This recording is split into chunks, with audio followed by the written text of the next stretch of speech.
Prime Time Elementary. Students' Book by Virginia Evans and Jenny Dooley. Copyright Express Publishing. All rights reserved.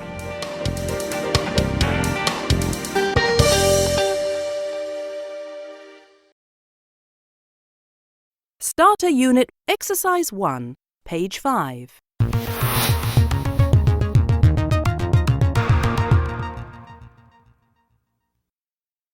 A, B, C, D, E, F, G, H, I, J, K, L, M, N, O, P, Q, R, S, T, U, V, W, X, Y, Z.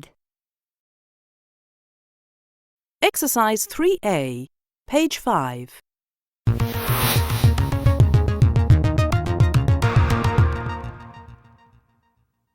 One, 2, 3, 4, 5, 6, 7, 8, 9, 10, 11, 12, 13, 14, 15, 16, 17, 18, 19, 20, 21, 30, 40, 50, 60, 70, 80, 90, 100, 100. Exercise 3B, page 5.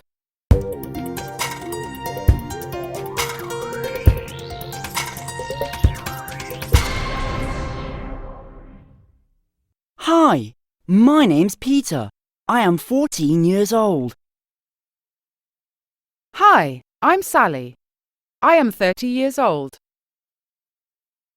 Hello, my name is Susan. I'm 12 years old. Exercise 5, page 5.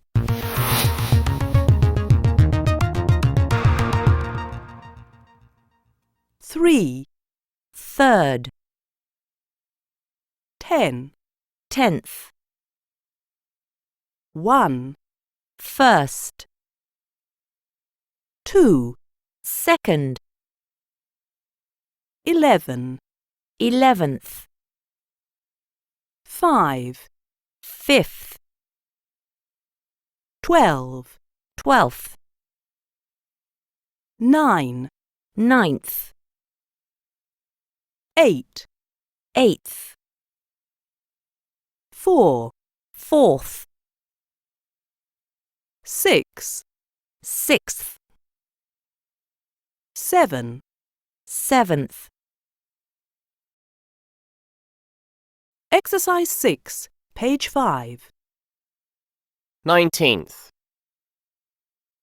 6, 5, 13th, 10, 9, 3rd, Exercise 7A, page 6.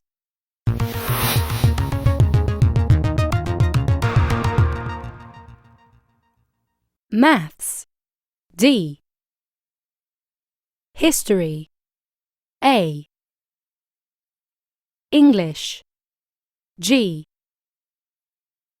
Art H. Geography I. Music C. Science E. ICT F. PE B. Exercise 9A, page 6.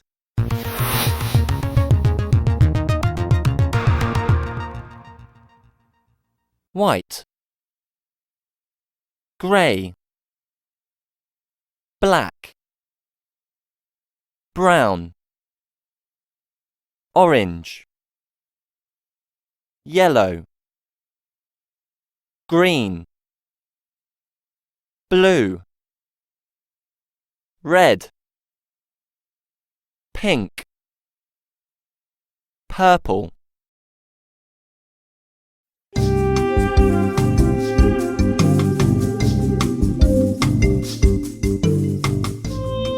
Module 1. People around the world.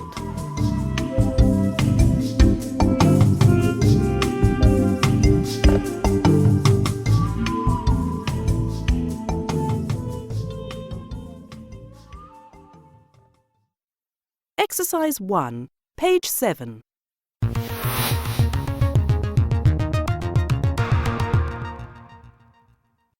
One, Poland, Polish. 2, England, English. 3, Italy, Italian. 4, Peru, Peruvian. 5, Russia, Russian. 6, Argentina, Argentinian. 7, Mexico, Mexican. 8, The USA, American. 9, Ireland, Irish. 10, Brazil, Brazilian. 11, Chile, Chilean. 12, Spain, Spanish. 13, Germany, German. 14, France, French. 15, Portugal, Portuguese. 1A, Sports and Hobbies. Exercise 1A, page 8.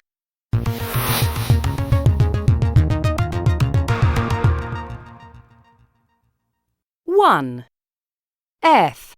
Horse riding. 2, G. Volleyball. 3, E. Photography. 4, B. Playing music. 5, J. Woodwork. 6, C. Reading. 7, H. Cycling. 8, D. Painting. 9, A. Playing computer games. 10. I. Writing. Exercise 2, page 8.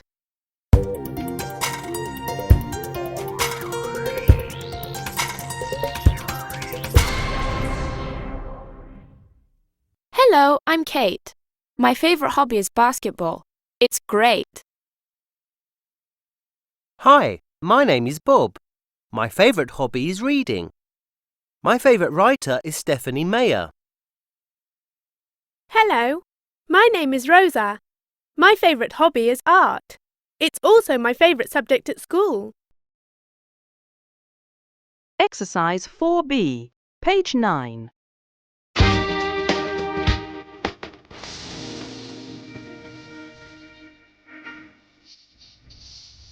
Star Forum.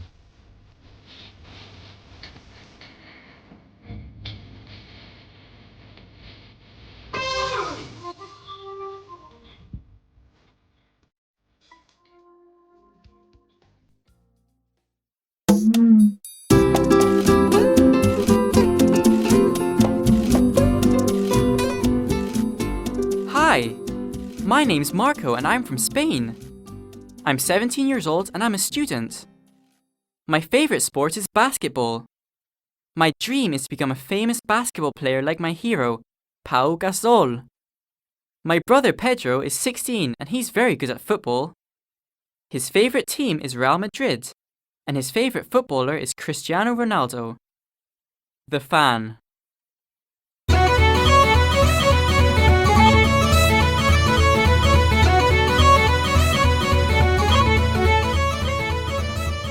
Hello, I'm Orla and this is my sister Molly. I'm 16 and she's 18. We're from Ireland. Our favourite sports are basketball and tennis. We are very good at tennis. We're in the school tennis club. Our dream is to become famous tennis players, like the famous American tennis stars, Venus and Serena Williams. Kitten Girl. 1B, jobs. Exercise 1A, page 10.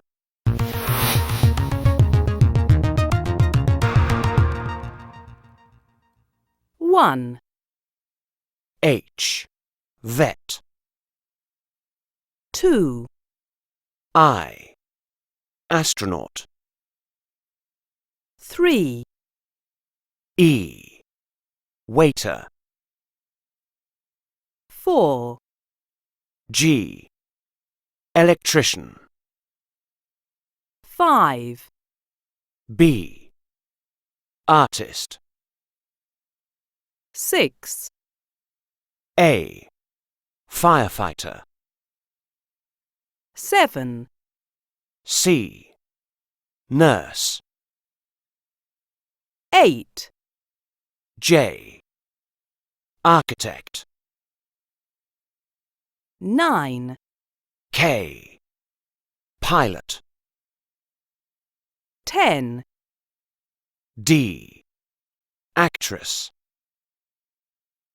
11. F. Author. Exercise 2, page 10.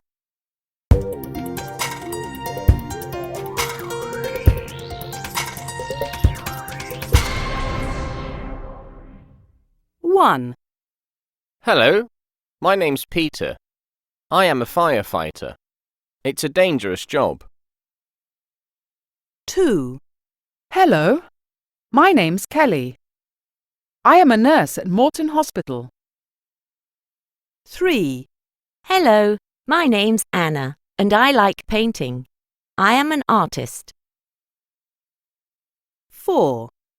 Hi, my name's Stephen, and I love animals. I am a vet. Exercise 6, page 11.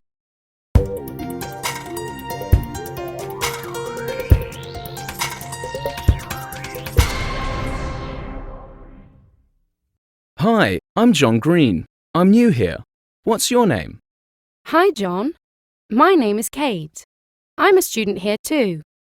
Where are you from, Kate? I'm from New Zealand. And you? I'm from England. What's your favourite subject? Literature. My favourite author is the Brazilian author Paulo Coelho. His stories are full of magic. What's your favourite story by Coelho? My favourite one is The Alchemist. It's about a boy on a journey to follow his dream. Coelho is a great author. 1C, Culture Corner. Exercise 1, page 12.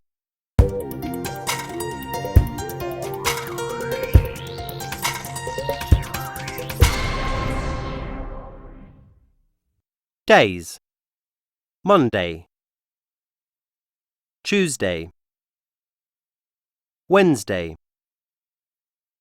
Thursday, Friday, Saturday, Sunday. Months: January, February, March, April, May, June, July, August, September, October, November, December. Exercise 2, page 12.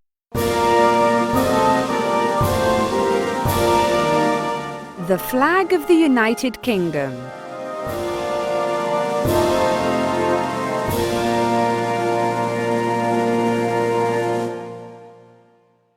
The Union flag is the symbol of the United Kingdom. The colours of the UK flag are red, white and blue.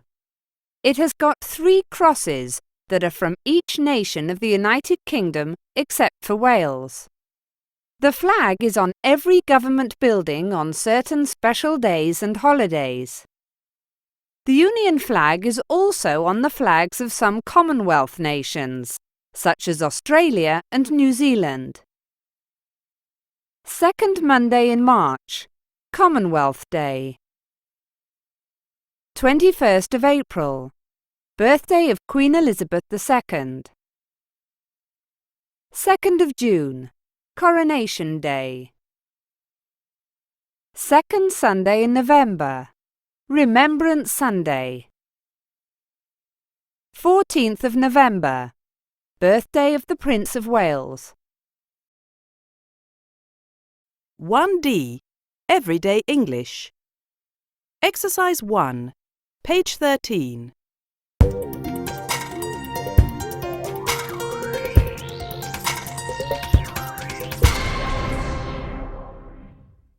A. Excuse me, are you Sally? Yes, I am. Hi, I'm your new neighbour Tony. Tony Hay. Oh, hello, Tony. Nice to meet you. Nice to meet you too. B. Hello, Patrick. How are you? Hi, Jane. Not bad. And you? I'm okay. Patrick, this is Lucy. She's my friend from America. Pleased to meet you, Lucy. Pleased to meet you too, Patrick. Exercise 2, page 13.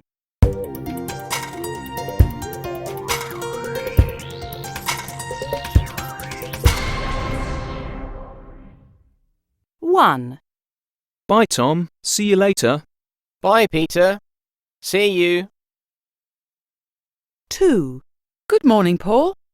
How's it going? Not bad, Mary. And you? I'm fine, thanks. 3. Hello, Laura. How are you? I'm okay, Helen. And you? So. 4. Goodbye, Ted. Have a nice evening. You too, Alex. Goodbye. Pronunciation. Exercise 4, page 13.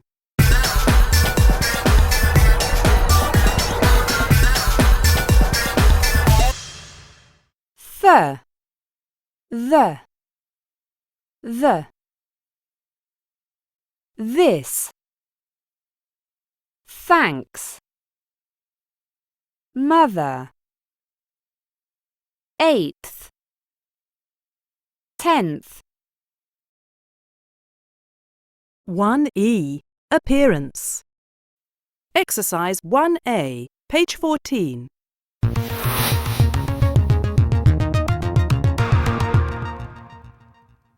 Hair.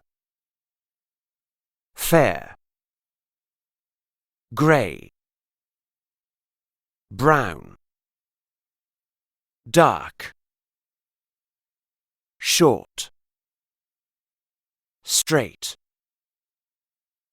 long, wavy, curly, head, face,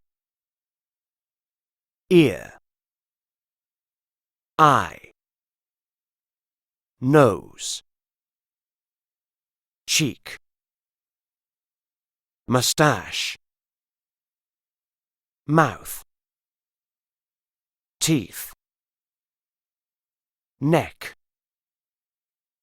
tongue, chin, beard,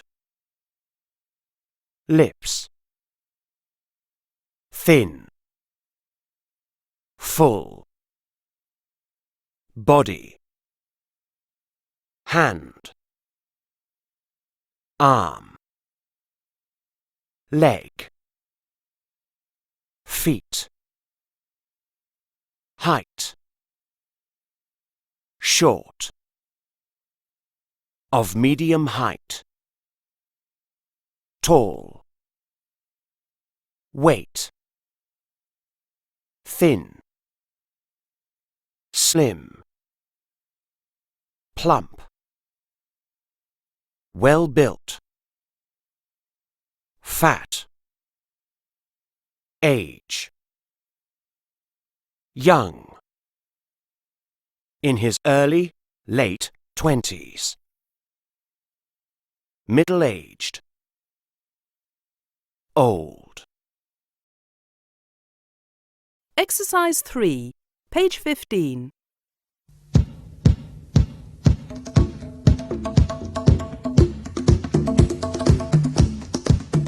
Special people.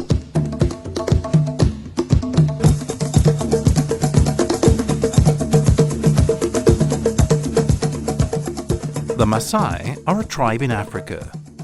The men are very tall. They've got long legs and short black curly hair.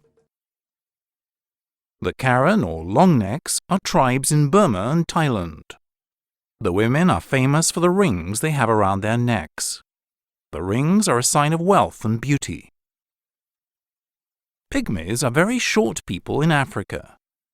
They are under 1.5 meters tall. They've got dark skin and short legs. The Dayak women of Borneo have got very long ears. Their ears have got holes with heavy earrings in them. This is to make them beautiful.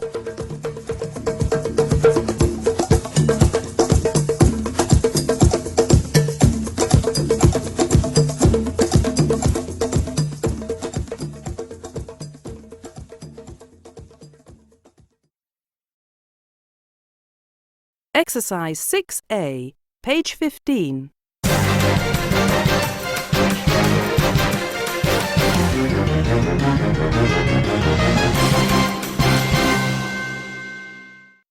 Good afternoon, listeners. Police are looking for 4 missing people. The first missing person is a middle-aged man named Chris Morgan. Chris is 56 years old. He has got short grey hair, blue eyes, and a moustache. The second missing person is a girl named Sally Riddell. Sally is 25 and of medium height. She has got long, straight, fair hair and green eyes. Police are also searching for Mary Carmichael. Mary is 18 years old and has got brown hair and brown eyes.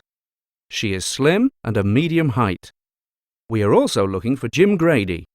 He is a tall man in his late 60s. He's got a beard, a moustache and grey hair. If you see them, please contact the nearest police station. 1F, Games and Leisure. Exercise 1A, page 16.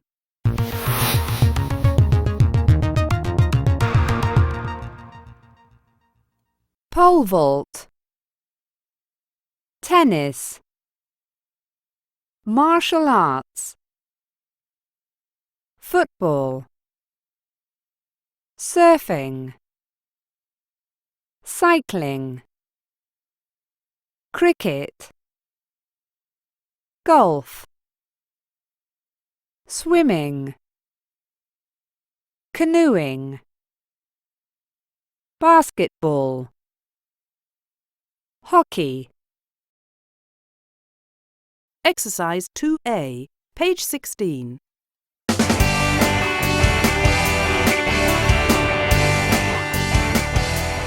Sports stars.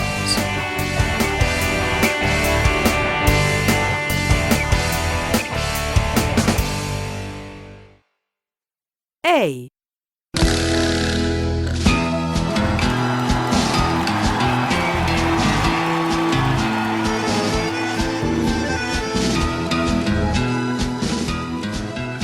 Lionel Messi is from Argentina.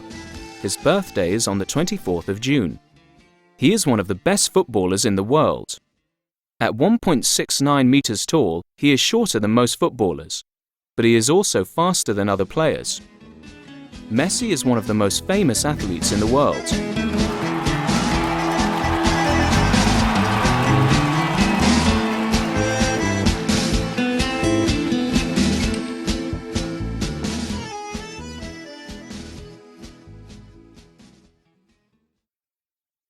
B.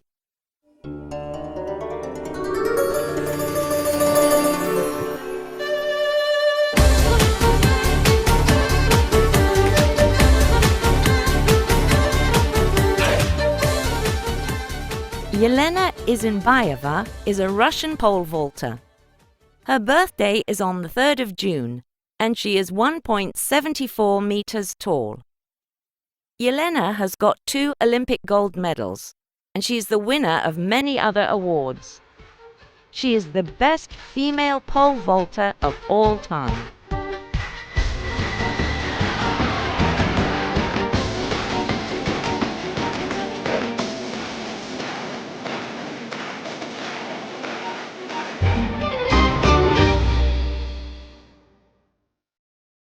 C.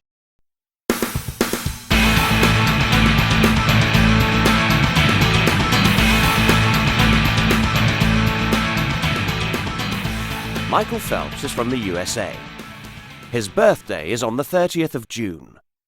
He has got 14 Olympic gold medals. That makes him the most successful Olympic athlete in history. The 1.93 meter tall swimmer has also got more world records than any other swimmer.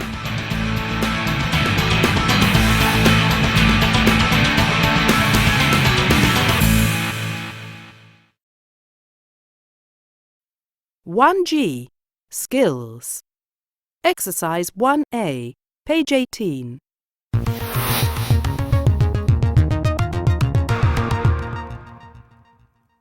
dance, play the guitar, sing, cook, dive, swim, ride a bike, drive a car, run fast. Exercise 1B, page 18.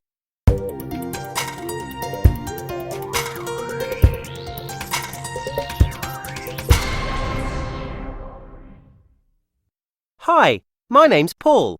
I'm 18 years old and I'm from Florida. I am a student at the University of Florida. I'm good at sports. I can swim and dive. I can even dance and I can play the guitar. It's my hobby. I can't cook or sing. Exercise 4A, page 18.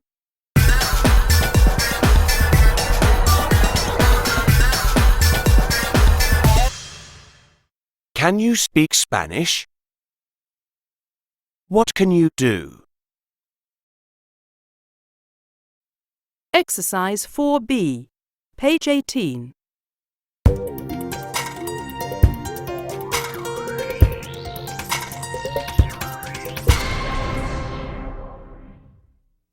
One, How old are you? 2, Can he ride a bike? 3, Who can run fast? 4, What's your name? 5, Are they from Poland? 6, Who's Peter? Exercise 5, page 18.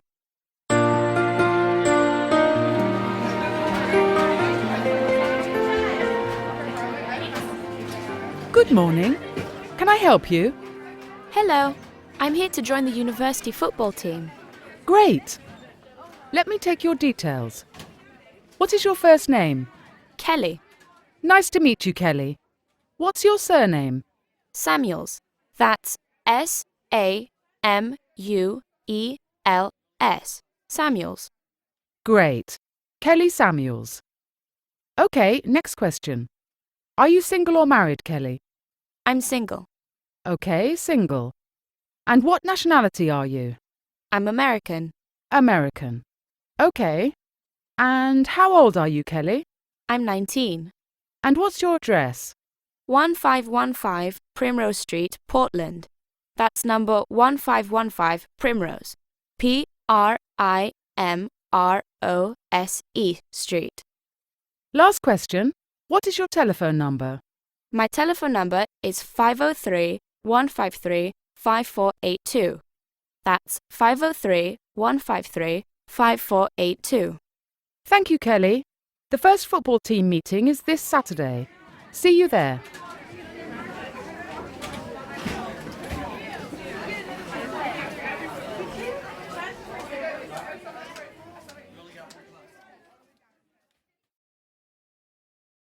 One I, Curricula, Geography. Exercise 2, page 20.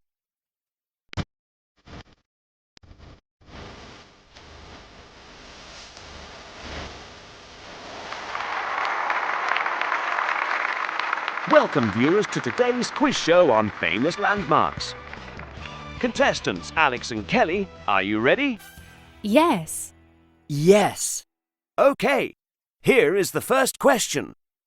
In which city is the Great Sphinx? It's in Beijing, China. Sorry, Alex, that's wrong. Kelly? It's in Giza, Egypt.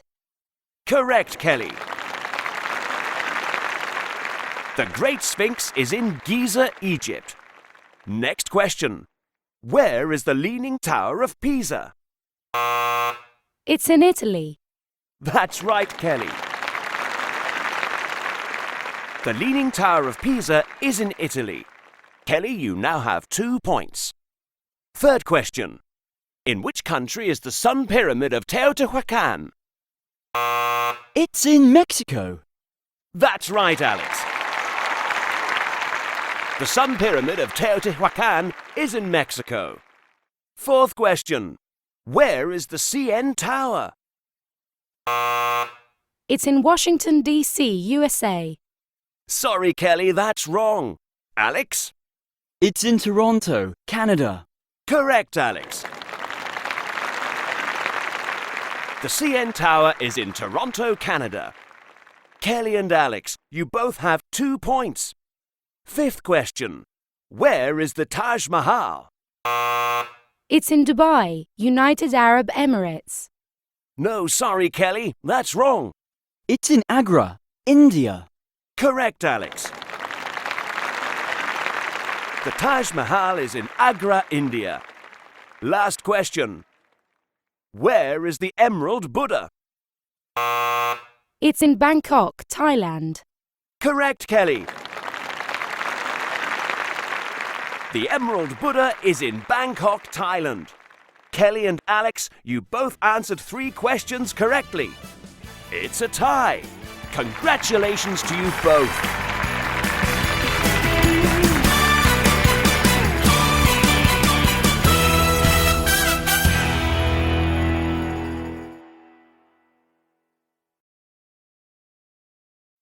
Skills Practice 1. Exercise 3B, page 22. My favourite hobby is kickling, because I'm good at kickling and I can ride my bike very well. I have got a beautiful bike. It's blue. My favourite hobby is swimming. I can swim very well and I'm good at diving too. The swimming pool is near my house, so I can swim every day. Exercise 4B, page 23. Speaker A. I'm Anthony and I'm from Brazil. Most people in my country are good at football, but I'm not. My favourite sports are basketball and cricket. I can't play cricket well, but I'm very good at basketball. I'm in the school team. Exercise 4C, page 23. Speaker A. I'm Anthony and I'm from Brazil. Most people in my country are good at football, but I'm not. My favourite sports are basketball and cricket. I can't play cricket well, but I'm very good at basketball. I'm in the school team. Speaker B. I'm Becky from the UK. My hobby is reading. I enjoy reading everything and anything. I don't like sports because I'm not any good at them. My friends play basketball and football, but I can't play any sport at all. I'm not artistic either, so I can't paint and I can't play a musical instrument. Speaker C. My name is Chris and I'm from Ireland. In my free time I like listening to music and playing sports. I'm really good at cricket and I play for the local team every weekend. I play football and basketball at school too, but I'm not a very good player. Speaker D. I'm Donna from Scotland. I can play the piano. I really love it and I'm not bad at it. I'm not into sports, but I sometimes watch football on TV. My favourite hobby is painting. I'm really good at it.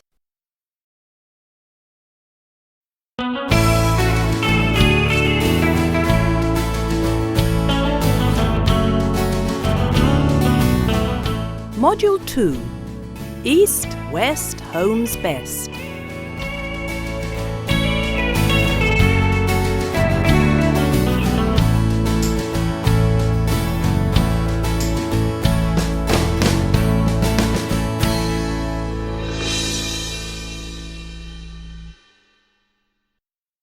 Exercise 1, page 25.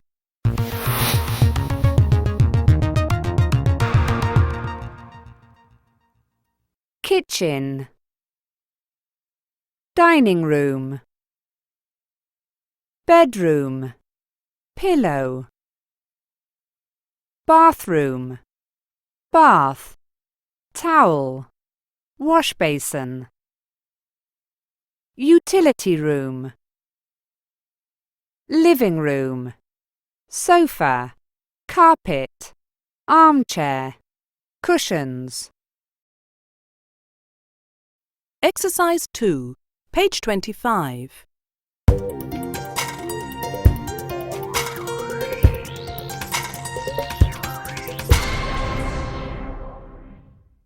In my house there is a large living room, a modern kitchen, 4 bedrooms and 2 bathrooms. My favourite room is my bedroom. 2A. The Nautilus House. Exercise 1, page 26.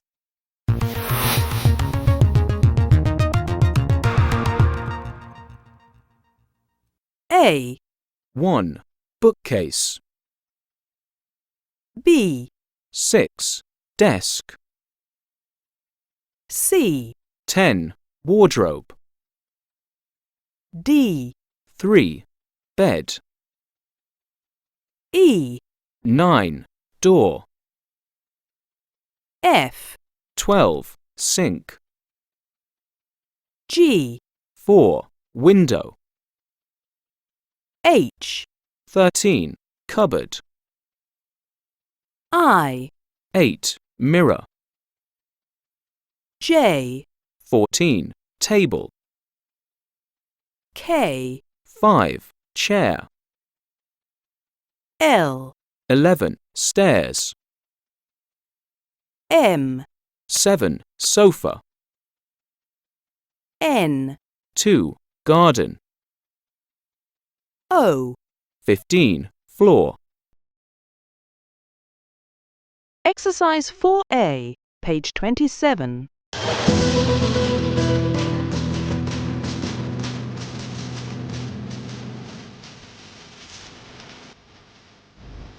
Life in a shell.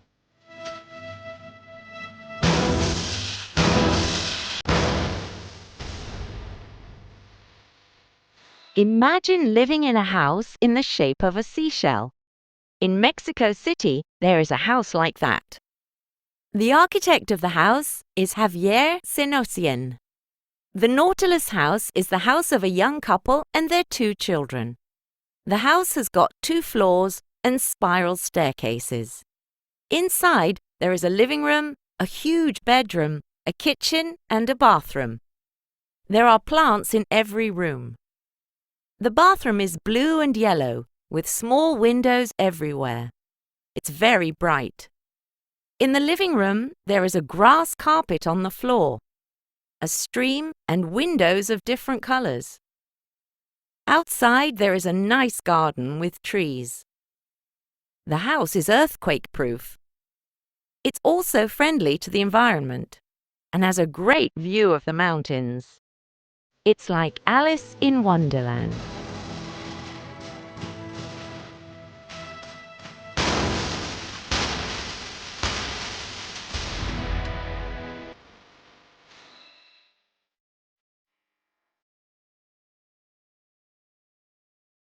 To be in my house. Exercise 1, page 28.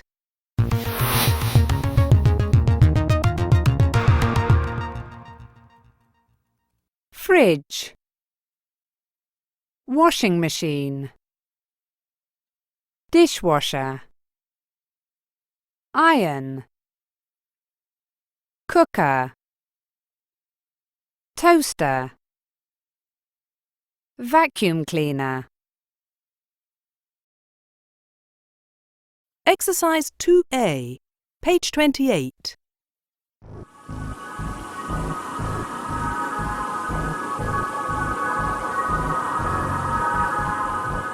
A house out of this world.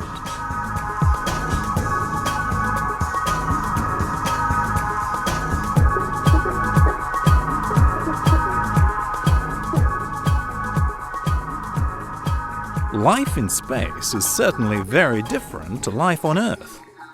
The space station is in a quiet neighborhood, and it's got a great view. There are a lot of chores that astronauts have to do, floating in the air as they can't walk in space. Inside the station, there is a lot of floating dust. The astronauts have got a special vacuum cleaner with a long pipe for catching the dust. As for meal times, there isn't a kitchen with a cooker and a fridge. All the food is in tins and packets. There are spoons, but there aren't any forks or knives, because all the food is wet. And what about washing clothes? The astronauts have disposable clothes, so there isn't a washing machine either. How cool is that?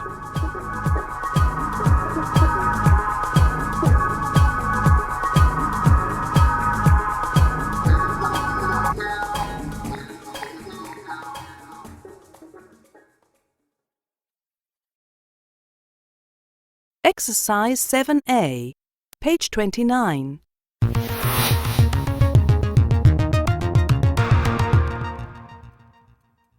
On, in,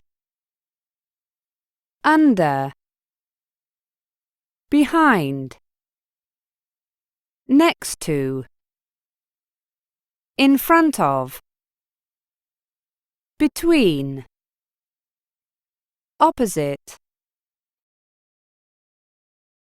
Exercise 7B, page 29.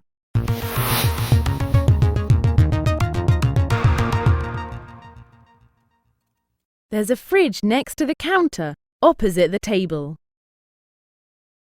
There's a table in front of the windows. The table is between some chairs. There are some magazines on the table. There are a lot of cupboards on the wall. There's a kettle between the toaster and the dish drainer. There are some dishes in the dish drainer. Under the dish drainer, there's a dishwasher. 2C, Culture Corner. Exercise 1, page 30.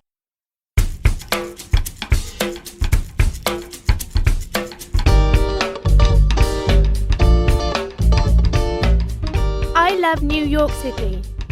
New York City has it all.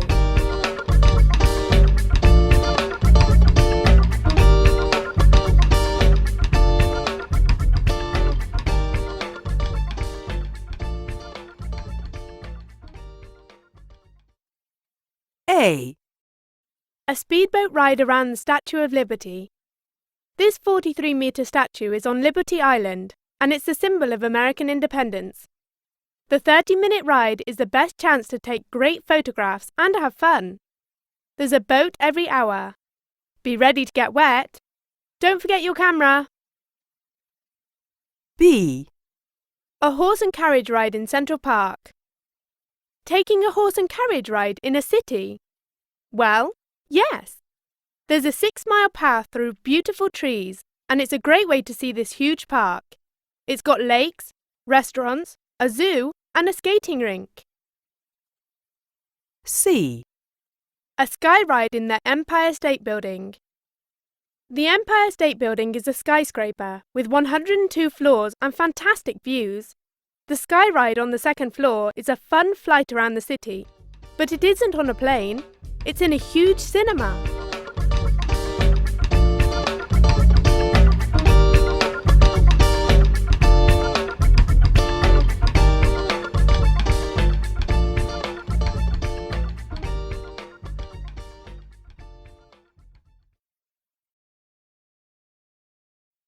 D.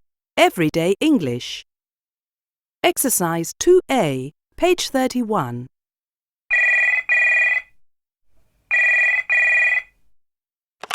Hello, Top Real Estate. This is Jenny. How can I help you? Hi, my name's Kevin Mayer and I want to rent a flat near the university. Okay, let me see. There is a very nice flat for rent in that area. How many rooms has it got? It's a 1-bedroom flat with 1 bathroom, a living room, and a small kitchen. And how much is it? It's £1,450 per month. That's perfect. Which floor is it on? It's on the first floor. Can I see it? Of course. It's 6 o'clock this evening, okay? Yes, that's great. What's the address? It's 91 Ridgeway Street. Could you spell it, please? Yes, it's RIDGEWAY. Thank you. Exercise 4, page 31.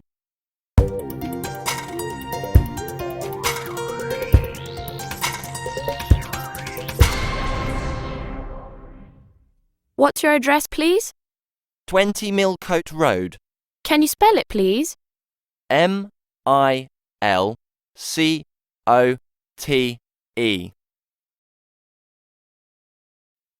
Pronunciation. Exercise 5, page 31.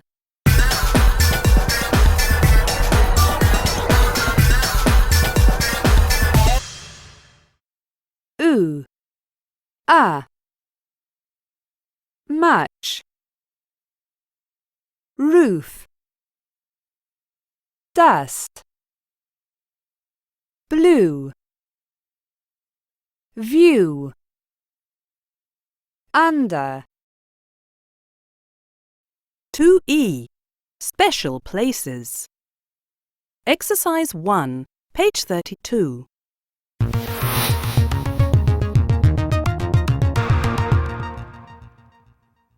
A. Desert. B. Mountain. C. Forest. D. Island. E. River. F. Cliff. G. Lake. H. Sea. I. Beach. J. Waterfall. Exercise 2, page 32.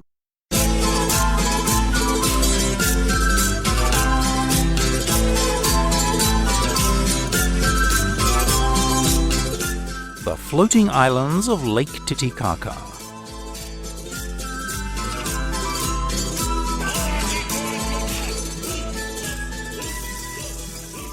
What is it like having a different view from your window every day? Well, it's just like this for the Uros people of Lake Titicaca in Peru. There are over 40 floating islands here. Every day they are in a different place on the lake, which is 3,812 meters above sea level. These floating islands are home to about 300 people. Their surface is very soft and wet because they make the islands with totora reeds. There are small villages with 3 to 10 families on each island. Uros homes are small reed huts with one room. There is only one bed for the whole family. There isn't any heating, and it is sometimes very cold on the lake. Life on the islands is very simple. The men are fishermen on the lake. They have reed boats with amazing animal faces to go fishing. The women are at home with the children. There's one school for the children, but there isn't a hospital or doctors nearby. These days, the islands are very popular with tourists. It's only a 30-minute motorboat ride from the city of Puno to the islands. Everyone is welcome to experience this unique way of life.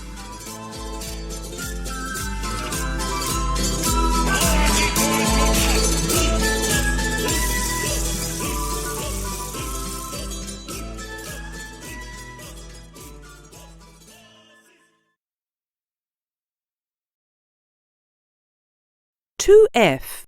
Going around. Exercise 1, page 34.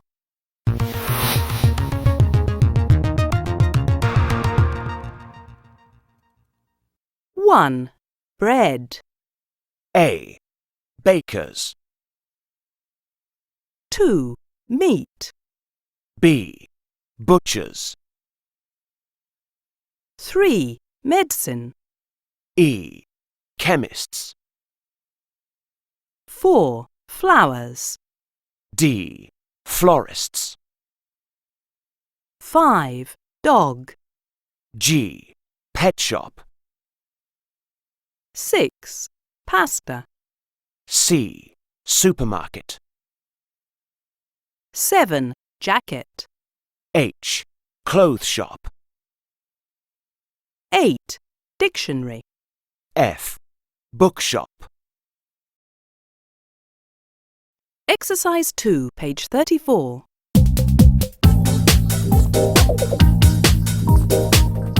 2 Sam.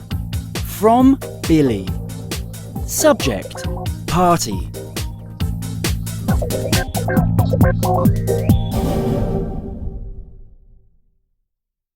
Hi Sam, there's a party at my house for my 13th birthday.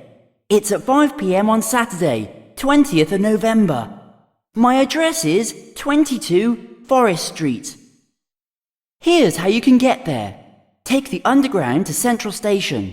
Go up the stairs and come out of the station onto High Street.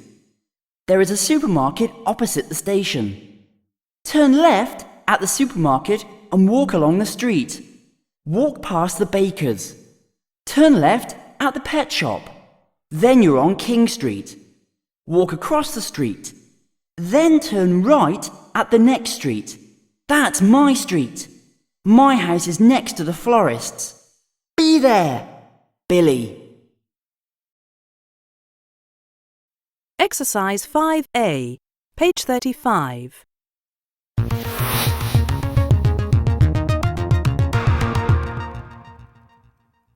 'Up', 'down', 'along', 'across', 'into', 'out of', 'over', 'under', 'through', 'past'. Exercise 5B, page 35.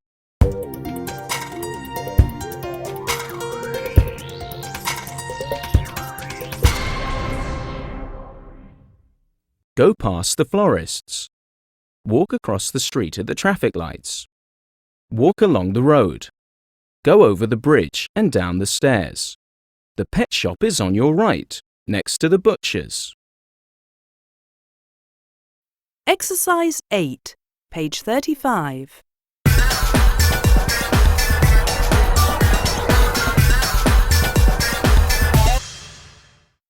The fridge.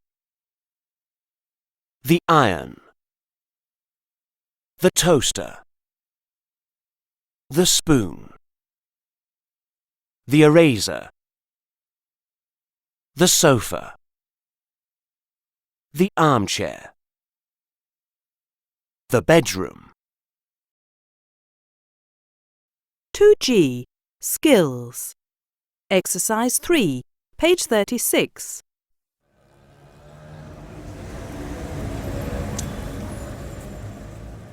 Excuse me, can you tell me where the post office is, please?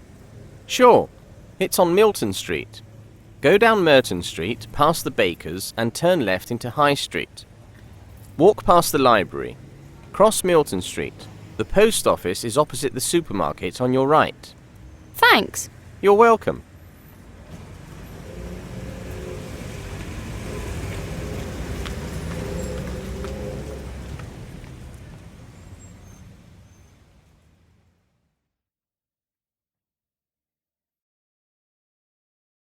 Two H, writing. Exercise 1, page 37.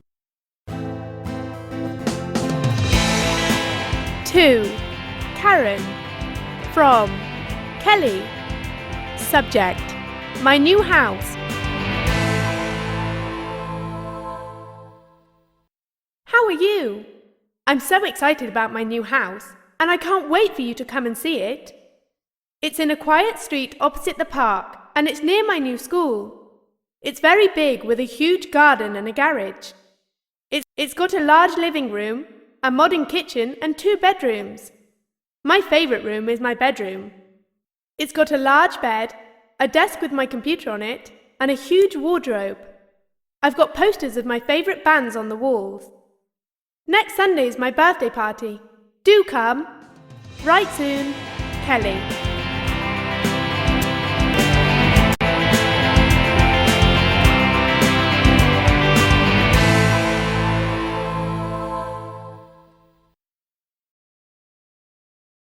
Two I, curricular. Art and design. Exercise 1, page 38.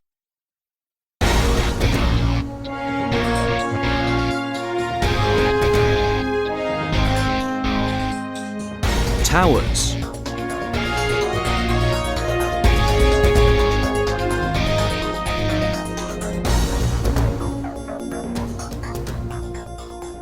Every city has its tower, but some are really amazing. Eiffel Tower. The Eiffel Tower is a beautiful steel tower that stands out in the Paris skyline. It is 324 meters tall and weighs over 10,000 tons. From the top you can see all the other wonderful sights of Paris. Over 6 million people visit the Eiffel Tower every year.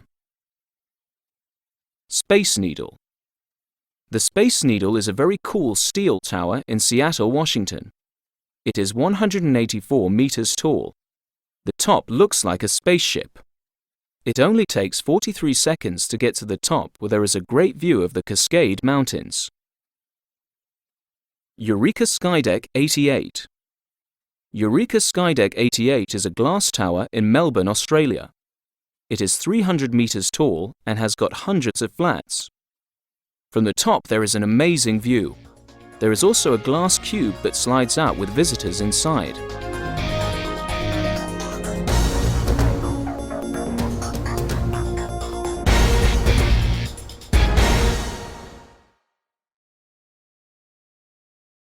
Skills Practice 2. Exercise 3B, page 41. 0.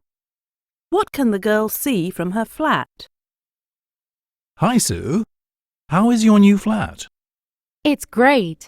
It's got 3 bedrooms, 2 bathrooms, a huge garden, and the best part is the view. Oh, really? Can you see the forest next to the lake? No, but there is a beautiful park outside my window. 1. Where is the bread? We haven't got any bread in the cupboard. There are 2 loaves in the fridge.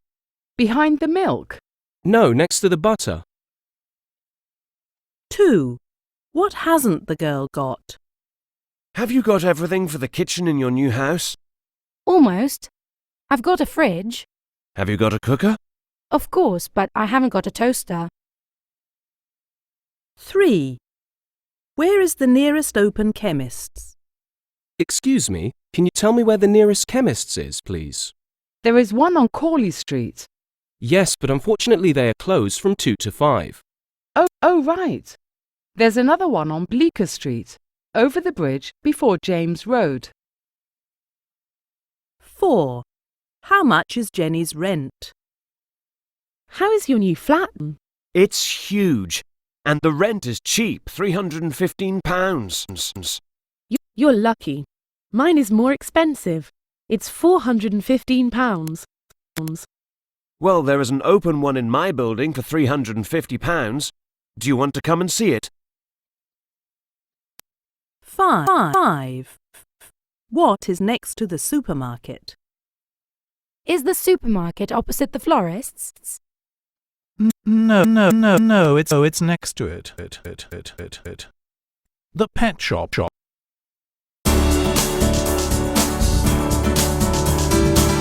Module 3. Day after day.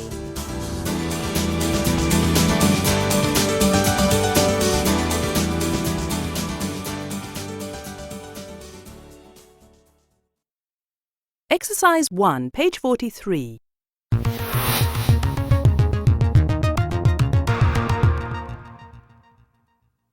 Playing board games. Watching DVDs.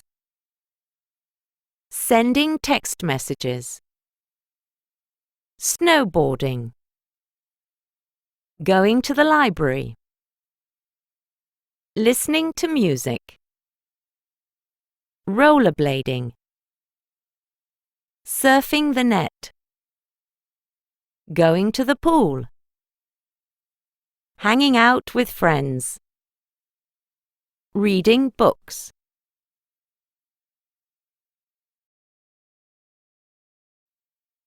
(3A) Daily routines. Exercise 1A, page 44.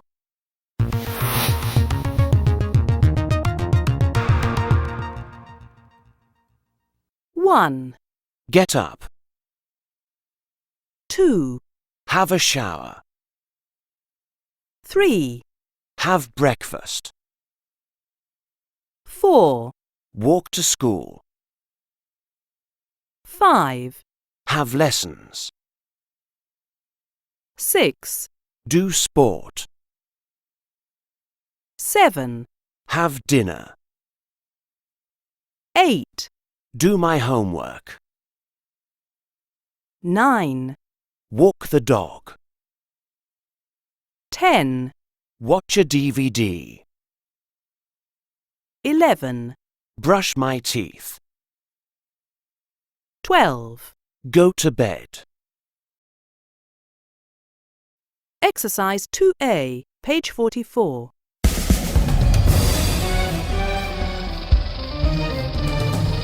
Snake milking.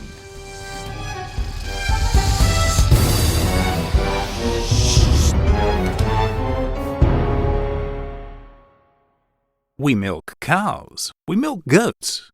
But what about milking snakes? Well, Bill Hernandez does this every day. He works at a snake farm in Florida, USA. His daily routine is dangerous. The snakes often bite Bill on his hands and arms. Every morning, Bill gets up early and walks to the farm. He catches different types of poisonous snakes from their enclosures and milks them in his laboratory. The snakes bite a special glass cup, and the venom falls into it from their teeth. In the afternoons, Bill and his team make medicine or anti-venom from this venom. Bill knows his job is very important. Each year, poisonous snakes bite 8,000 people in the USA. They die without anti-venom, he says. In the evenings, Bill tries to forget all about snakes. He walks his puppy, Holly, and watches a DVD before he goes to bed.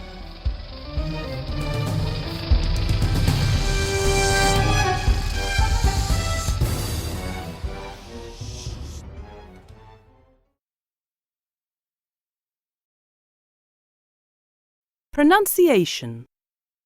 Exercise 5, page 45.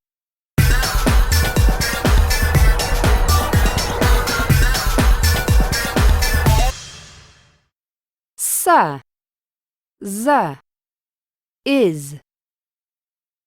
1, He does. 2, He works. 3, He gets up. 4, He catches. 5, It falls. 6, He knows. 7, He says. 8. He tries. 3B, Work Days. Exercise 2, page 46.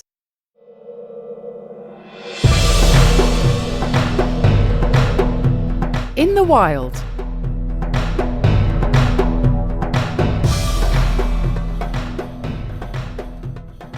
Do you catch the bus or tube in the mornings? Lots of people do this to get to work, but Nathan Dell doesn't. Nathan doesn't do office work. He works outdoors as a wildlife photographer.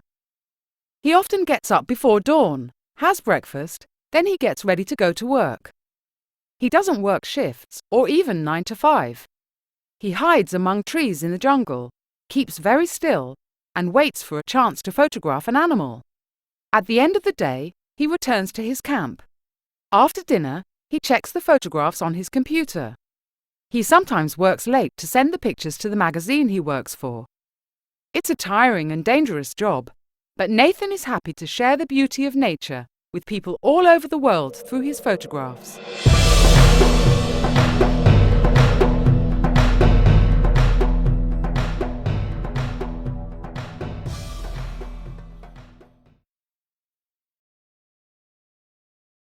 Exercise 6A, page 47.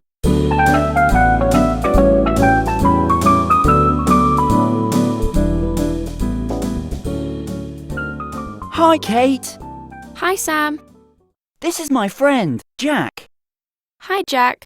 Nice to meet you. Nice to meet you too. Do you go to our school? No, I live in Boston. I go to school there. What's your favourite subject? I like all of my subjects, but I don't like maths. My favourite subject is science.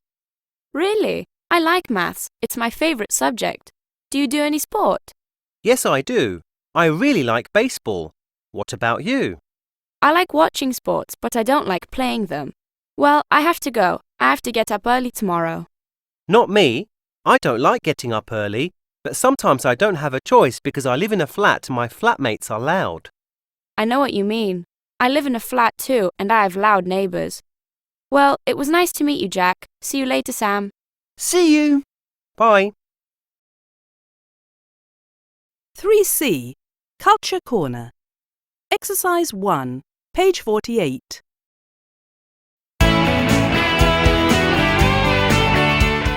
College life.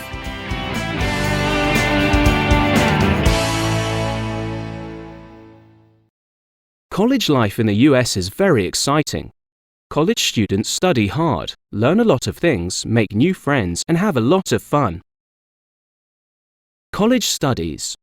College students in the US study many different subjects like science, biology, physics, chemistry, maths, or English literature. College students go to lessons for about 5 hours a day, 5 days a week, and study or do projects for about 3 hours or more. Life on campus. Living on campus in a dorm is an adventure. It isn't like living at home. College students usually share a room in the dorm with another person, but sometimes they live alone. Most college students have a meal plan. They can eat in the college dining hall for a low price. Clubs. Many college students join clubs like sports, drama, newspaper and art. The clubs organise events like parties and dances. They also hold events to raise money for charity, collect clothes for the poor, and even clean up the environment.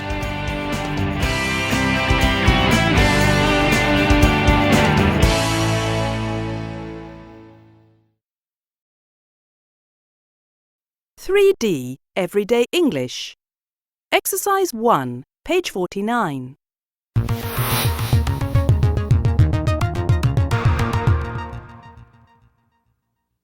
Six o'clock or 6. 6:15, 6:45, or 5:45. 6:20 or 5:40. 6:30 or 6:30. 6:15, 6:15, or 6:15. 6:20 or 6:20. Exercise 2A, page 49.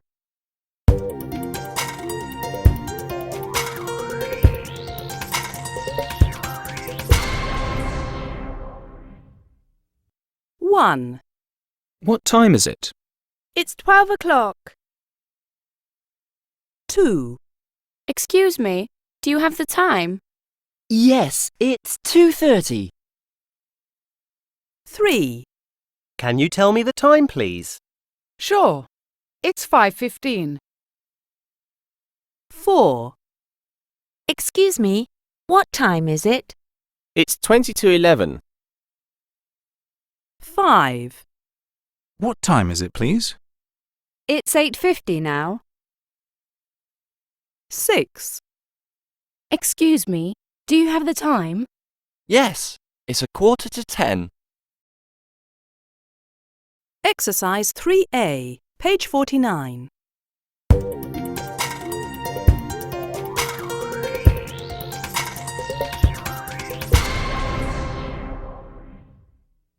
Do you want to? That sounds good. What time do you want to meet? What time is it now? Is 6:30 okay for you? Let's meet at the tennis courts at 7:30. Let's meet at 7:30. Okay, see you there. Exercise 3B, page 49.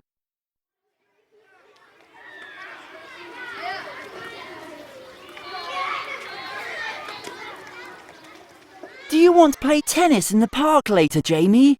That sounds good. What time do you want to meet? What time is it now? It's 3:15. Right. Well, is 6:30 okay for you? Not really. My guitar lesson finishes at 6:30. That's not a problem. Let's meet at the tennis courts at 7:30 then. Don't be late. Okay, see you there.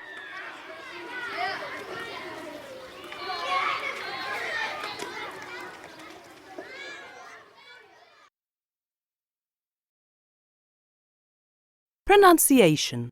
Exercise 5, page 49.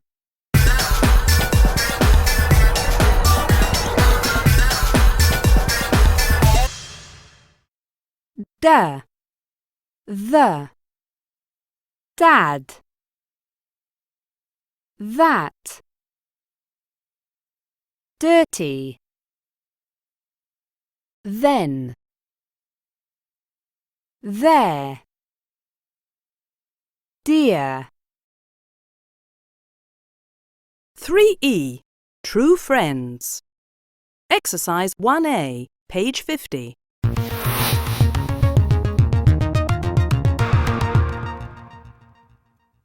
One.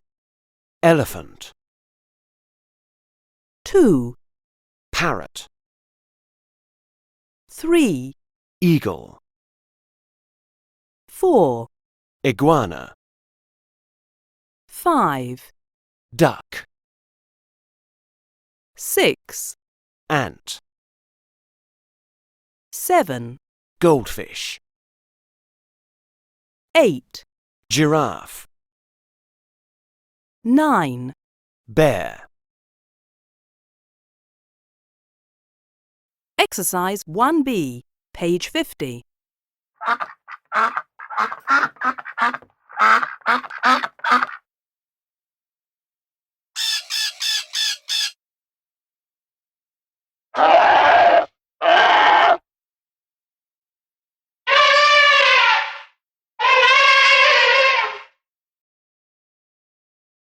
Exercise 2, page 50.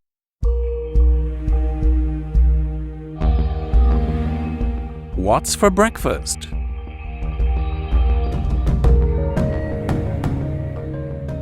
What's it like to wake up in the morning and see Lynn, a 5-meter-tall Rothschild giraffe, staring through your window? It sounds strange, but this is a normal morning at the Giraffe Manor, a hotel in Kenya, Africa. Every morning before 9 o'clock, the giraffes walk over and put their heads through the open windows to see what's for breakfast. In the wild, giraffes eat leaves and twigs, but here at the hotel, they prefer a slice of toast and some orange juice. These playful creatures are like members of the family. Each one has its own name and personality. Lynn is the leader and loves treats from the guests. Arlene likes hugs, while Barney is like a typical teenager, even though he's only 3. The hotel is also a conservation project. The Rothschild giraffe is a rare animal, with only a few hundred left in the wild. On the 140-acre estate, there are also exotic birds and antelopes. The owners and the staff do their best to make their guests feel welcome. Giraffe Manor is a place that promises an amazing experience, and lots of photographs with its gentle creatures.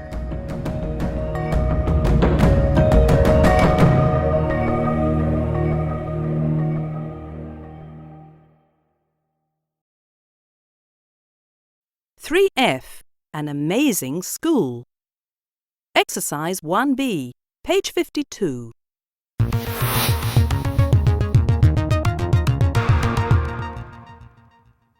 One. Switch off your MP3 player. 2, Be on time. 3, Wear a school uniform. 4, Bring a packed lunch. 5. Take part in sports. Exercise 3B, page 52. The Flying Fruit Fly Circus School.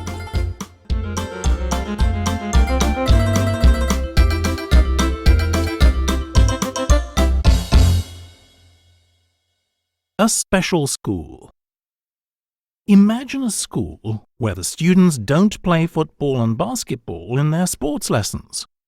Instead, they learn to juggle and fly fast through the air on a trapeze. Well, a school like this really exists. It's called the Flying Fruit Fly Circus School, and it's in Wodonga, Australia. Special studies. The students at this school study circus skills, such as acrobatics, clowning, trapeze and tightrope walking. They also study dance, theatre and music, and take part in many performances and tours. Not all fun and games. Students don't spend all day flying through the air, though. They have to work hard at all the normal subjects, like maths and science too. There are also rules, like at an ordinary school. Students have to be on time, wear a school uniform, and switch their mobile phones off in class. They sometimes don't have to switch off their MP3 players, though. Also, they don't get into the school easily. They have to do a circus skills course, and then the school chooses its students. An unforgettable time. After leaving the circus school, some students become performers, and others don't. but all the students have a unique experience at the school. It's a place where ordinary students can do extraordinary things. The Flying Fruit Fly Circus has videos of its performances on YouTube. You should take a look. They're amazing.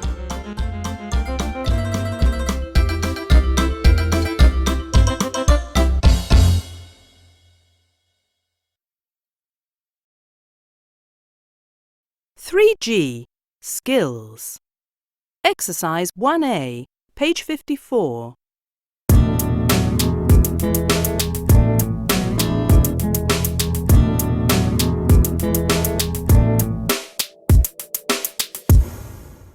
Is this your family, David? Yes, we are on an excursion. That's my dad, John. He's tall and has got a beard and a moustache. He's very kind. Next to him is my mum, Helen. She's very gentle. In front of her is my sister, Sally. Behind Sally is Tony, my brother. He's very funny. You have a great family, David. Thanks.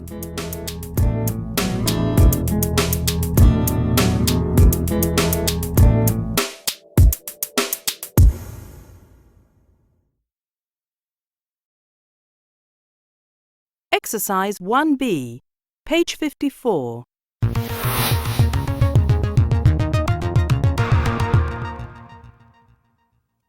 Father, dad, mother, mum, son, daughter, husband, wife, brother, sister, uncle, aunt, grandson, granddaughter, cousin, cousin, grandfather, granddad, grandmother, grandma, nephew, niece. Exercise 4, page 54.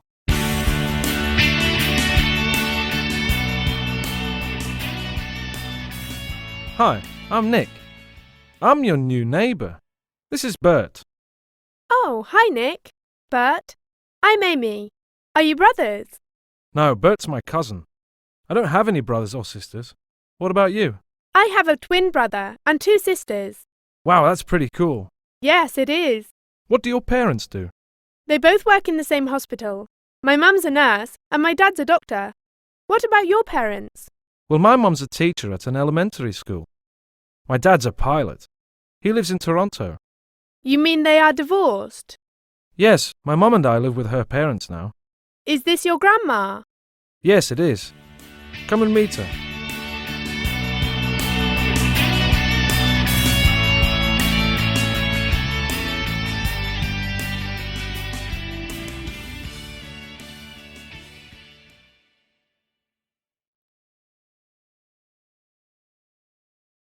Exercise 5A, page 54.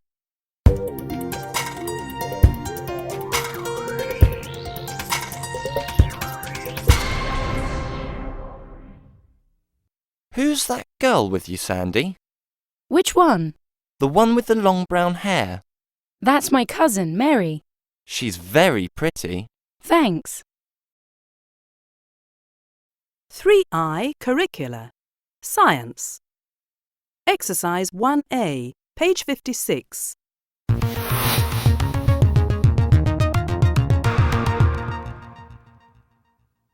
One. E. Alligator. 2. D. Snake. 3. B. Lizard. 4. A. Iguana. 5. F. Turtle. 6. C. Komodo dragon. Exercise 3, page 56.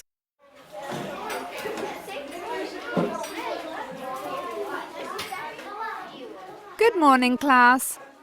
Today's lesson is all about reptiles. Reptiles date back about 280 million years. Yes, that's right. Dinosaurs are the most famous reptiles of all, even though they're not around anymore. These days there are about 6,000 types of reptile, including snakes, lizards, turtles, alligators and crocodiles. Some reptiles are dangerous. Some have got very sharp teeth, such as alligators. Some species of snakes are poisonous, such as tiger snakes in Australia and coral snakes in the Americas, to mention a few. We can find reptiles all over the world except in very cold places. Some live on land and some live in water, but most of them live in hot, humid and tropical places. This is because reptiles have got cold blood. Reptiles are animals with a backbone, and except for snakes, most reptiles have 4 legs. Reptiles come in all shapes and sizes. Some are less than 5 centimetres long, while others grow up to 9 metres long. Most reptiles are meat-eaters and eat other animals and insects, but a few lizards and turtles only eat plants. Now let's watch a short film about reptiles. Skills Practice 3. Exercise 1B, page 58. Emma, look! This is a photograph of my family at my cousin's birthday party. Oh, who is the woman with the light hair and blue eyes, James? That's my mum. Her name is Charlotte. And next to her is my aunt, Anna. She's an actress. Really? Yes, she has small roles in plays, but she really wants to appear in films and on TV. And who's this? That's my sister Katie. She's at university. She studies languages, Spanish and French. She's on holiday in Italy at the moment. Oh, I love the food there. Who's that next to her? That's my brother Sam. He's 18. He's got light hair and blue eyes just like your mum. I know. Katie and Sam both look like my mum, while I look more like my dad. That's him there. He's a vet. Wow. My mum's a vet too. She wants me to become one, but I want to be an artist. I'm no good at art. I want to become an author and write books. You write really well. I read all your articles in the school newspaper. I do short stories as well. Do you want to read some? Yes, please. Exercise 4A, page 59. The photograph shows a family having breakfast. There's the father, mother, and 2 children. They are at the table in the dining room. They are in casual clothes. On the table, there are cornflakes, fruit, and orange juice. The parents look happy.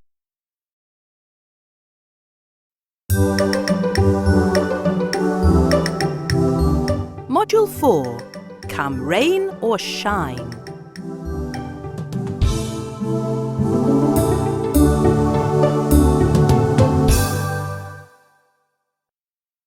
Exercise 1, page 61.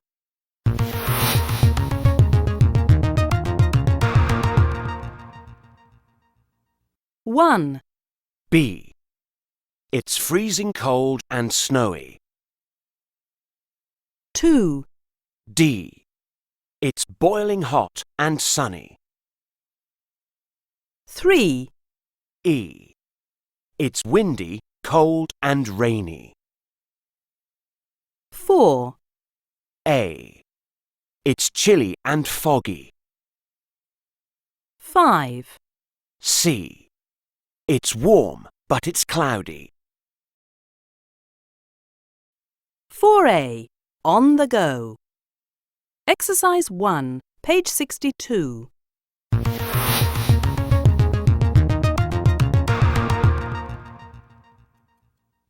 One. C.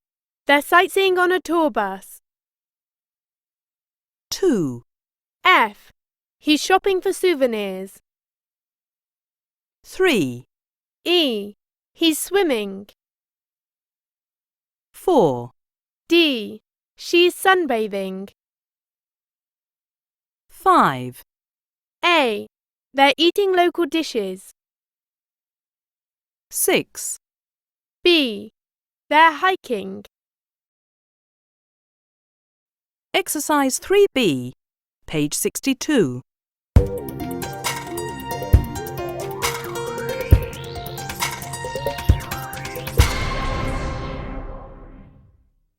One, Play. Playing. 2, Wear. Wearing. 3, Swim. Swimming. 4, Make. Making. 5, Do. Doing. 6, Send. Sending.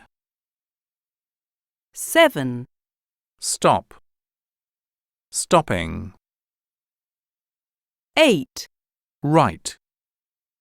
Writing. 9, Run. Running. 10, Read. Reading. 11, Have. Having. 12. Sit. Sitting. Exercise 4, page 62. 1,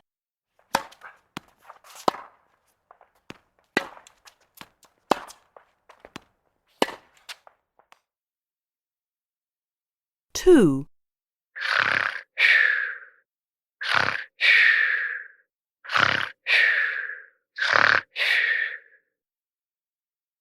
3,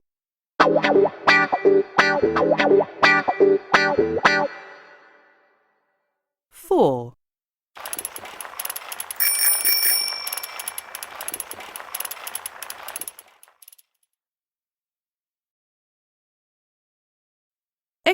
5A, page 63.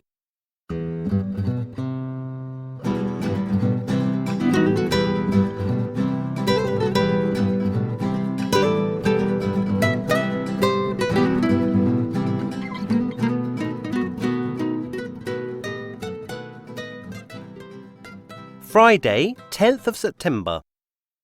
Hi, John. After 3 days in Mexico City, we're leaving for Puebla. It's hot and sunny today. The guide says the route is fantastic. The coach goes past snow-capped mountains and volcanoes. As for Puebla, everyone says it's beautiful with lots to do. I can't wait. Peter. Saturday, 11th of September. Dear Jenny, hi from Puebla. We're staying at a hotel near the centre. It's a bit chilly today. We're going on a tour around the city now. The bus stops along the route so we can visit lots of sites. I want to see the forts. Andy isn't coming with us. He wants to walk around the city centre and photograph the houses there. It's a pity you aren't here. See you soon. Peter. Sunday, 12th of September. Mike, greetings from Los Sapos. We're having a great time here. We're back from Parque Ecologico. It's a beautiful place with lots of animals and plants. Right now we're shopping for souvenirs. There's a flea market here with lots of crafts. The only problem is it's raining now, so we are having a snack at a cafe and waiting for the rain to stop. Talk to you soon. Peter. 4B, shopping time. Exercise 1, page 64.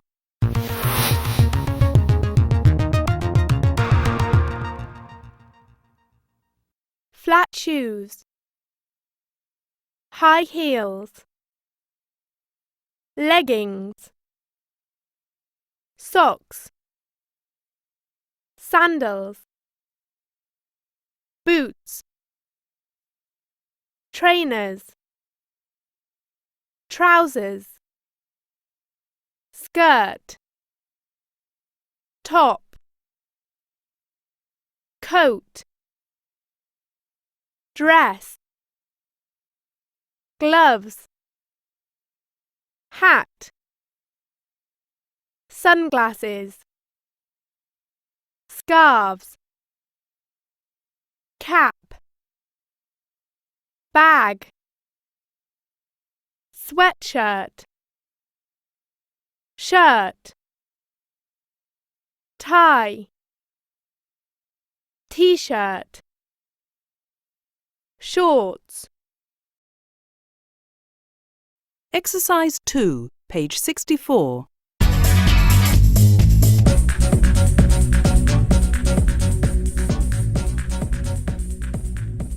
Hi, Anne. How are you? Oh, hi, Sandy. What are you doing here? Are you shopping for clothes? No, I'm not. I'm looking for a present for Angela, but I'm not having much success. Let's find her something together. Okay. Any ideas? How about a bag? Good idea. She likes bags. What do you think of this blue one? It's nice, but I think it's a bit expensive. I guess you're right. What about these scarves? She doesn't wear scarves. Wait, here. These tops are gorgeous. Oh, and they are half price. Do you like this one? That's great. Green matches the colour of her eyes. Buy this then. 4C, Culture Corner. Exercise 2A, page 66.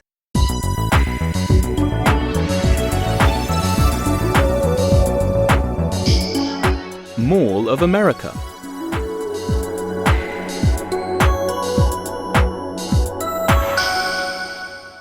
The USA is famous for its skyscrapers that appear in most big cities and its huge shopping malls.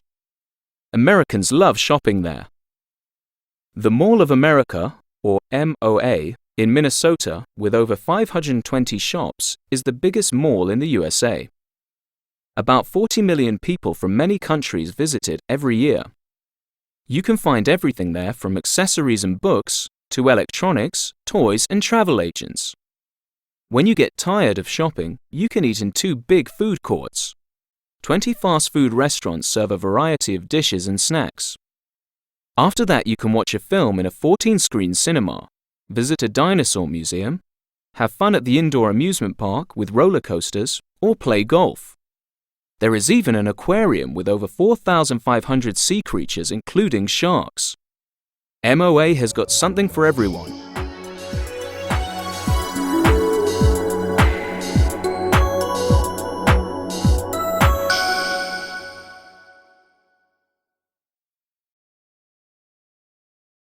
D. Everyday English. Exercise 2A, page 67.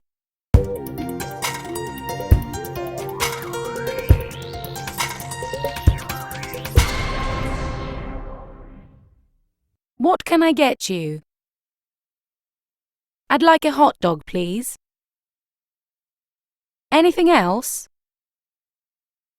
Can I have a cola, please? That's £5.15, please. Here you are. Here's your change. Exercise 2B, page 67.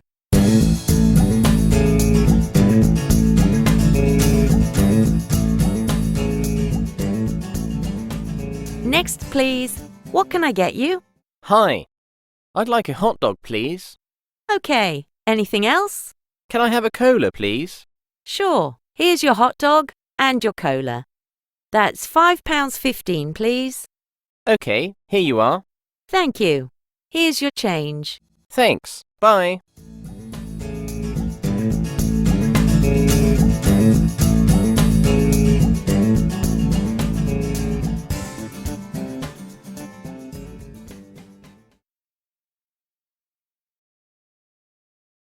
Pronunciation.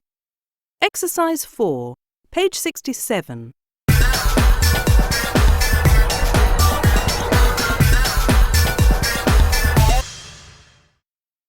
I, a,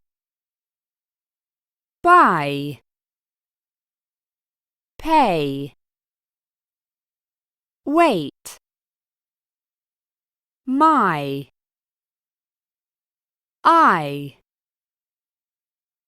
late. 4E, Weekend markets. Exercise 1A, page 68.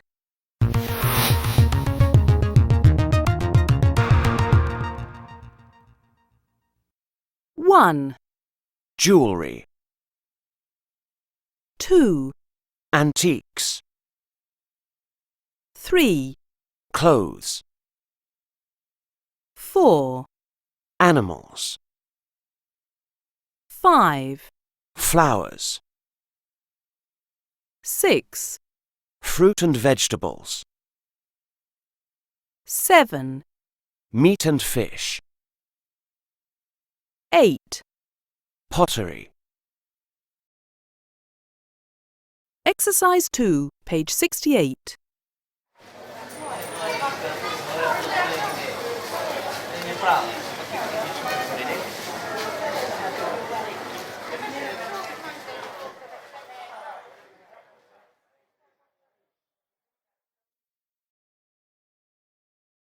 Exercise 3A, page 68.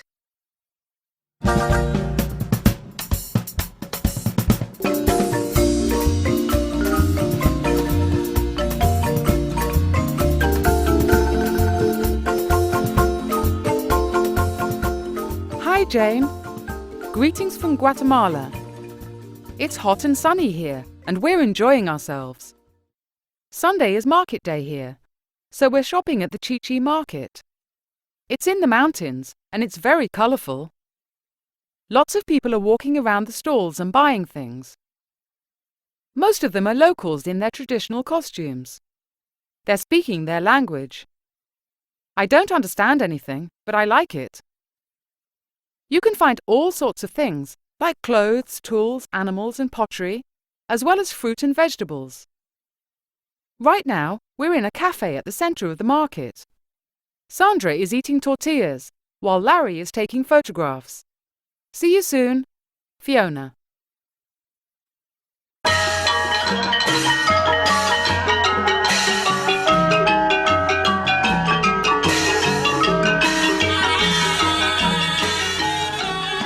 Hi, Tony. I'm in Thailand with my classmates. Right now, we're at the Chatuchak weekend market.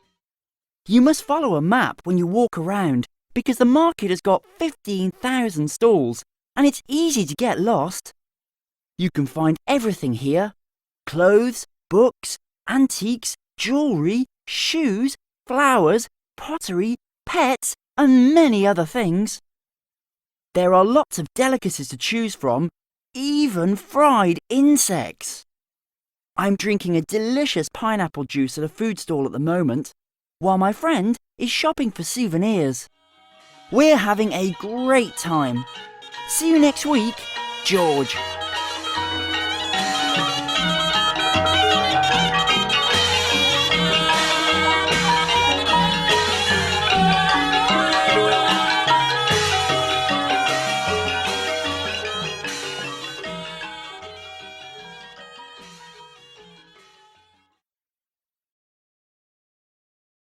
Exercise 7, page 69.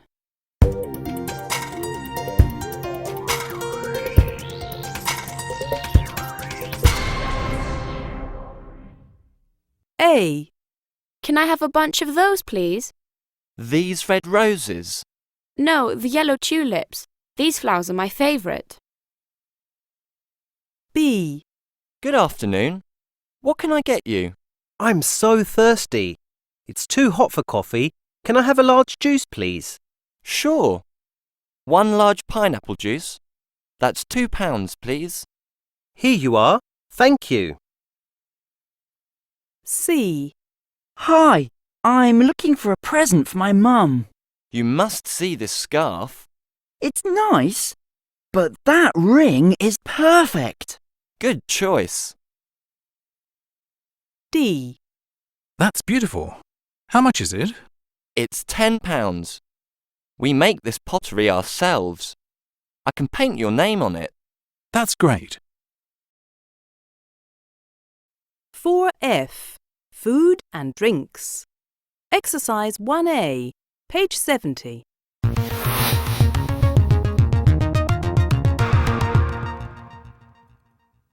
Dairy products. Yogurt. Butter. Cheese. Milk. Meat and fish. Chicken. Salmon. Beef. Fruit. Watermelon. Apple. Grapes. Tomatoes. Oranges. Cherries. Bananas. Vegetables. Cauliflower. Onions. Lettuce. Peppers. Carrots. Beans. Eggplant. Cabbage. Drinks. Tea. Coffee. Orange juice. Water. Other. Eggs. Bread. Sugar. Rice. Cereal. Pasta. Exercise 2A, page 70.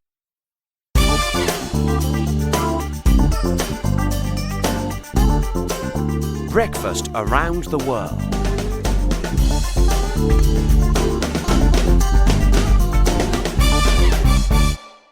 What are you going to make for breakfast tomorrow?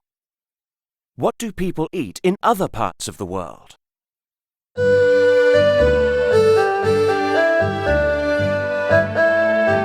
Japan.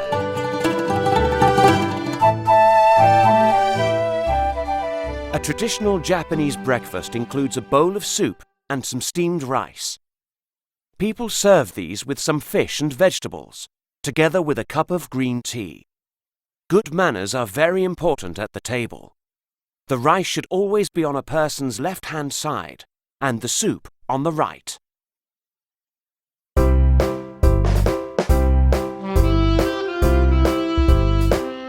The United Kingdom.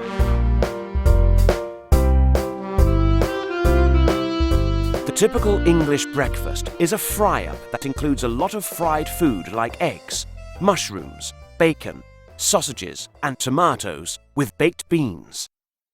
They serve it with a few slices of toast and some butter and a cup of tea to finish.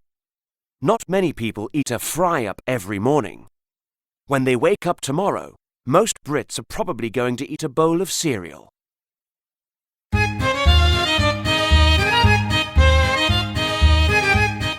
Poland.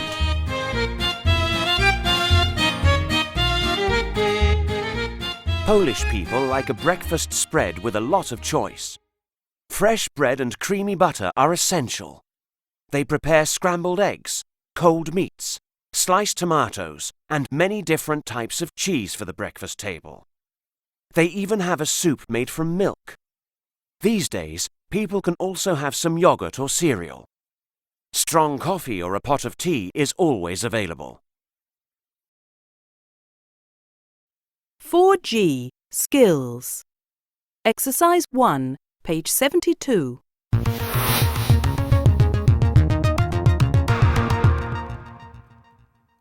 One. A. Play music in the streets. 2. F. Dance in the streets. 3. E. Watch a parade. 4. C. Watch a fireworks display. 5. B. Crown the Queen. 6. D.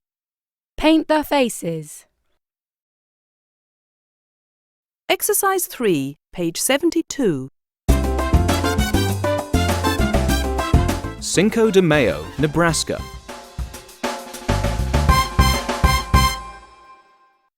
People in Omaha, Nebraska are getting ready to celebrate Cinco de Mayo. The festival starts on April the 30th and ends on May the 2nd. The first evening is very special. You can watch them crown the Queen. It begins at 6:45, so be sure to get there early. People of all ages can enjoy going on carnival rides and watching the fantastic parade. And that's not all. Don't miss the live music, delicious food, and all the great fun. On May the 1st, there's a special treat, a burrito eating contest. It's free to enter, so bring your appetite. Sunday, May the 2nd is the 5K run or walk. It starts at 9 a.m., so you can wake up and run. What a great weekend. Make sure you don't miss it.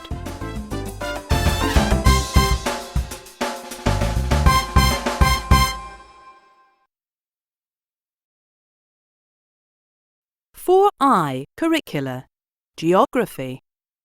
Exercise 1B, page 74. Tundra climate.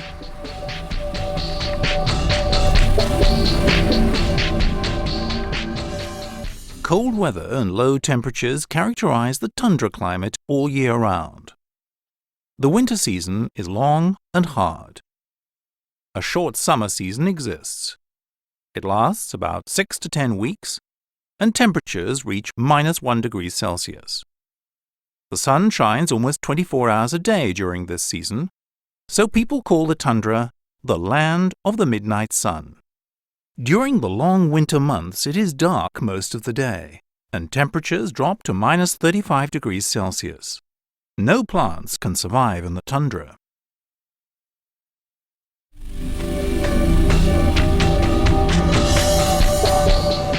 Hot desert climate.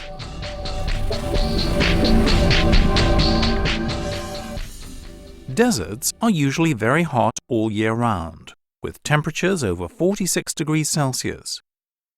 They get very little rain and have very long dry periods. At night, temperatures drop to below freezing. Only plants that hold in a lot of water can survive in hot desert climates. Skills Practice 4. Exercise 4B, page 77. Hi, Eddie. It's a lovely sunny day today. What are the summer temperatures like in your country? During the day, it's around 35 degrees Celsius, but on hot days, it can reach 45 degrees Celsius. And at night, the temperature only drops to 30 degrees Celsius. What about the other seasons? Summer lasts a long time, and that makes autumn and spring shorter, sometimes about 4 weeks each. I love spring the best because the weather is mild. Do you get a lot of rain? No, we don't, so people don't have grass in their gardens. Most people have very small gardens, and they don't have flowers in them. They have desert plants that don't need much water to survive. Does it snow in winter? Not often, and when it is snowy, the schools close.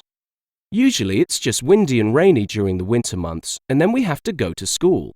What do you think of the weather here in England? It's a lot colder than my country. You think today is warm, but I think it's chilly. I always take an umbrella everywhere I go, of course. What's the worst thing about the weather here? Well, it rains a lot, but it doesn't stop me going out. I just go somewhere indoors. I keep warm with a thick coat on cold days. The weather condition I like least of all here is wind. An umbrella is no good when you can't put it up. That's true.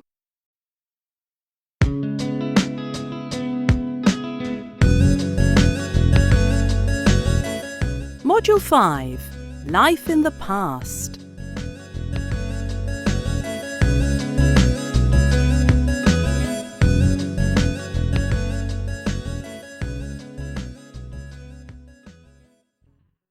Exercise 2, page 79.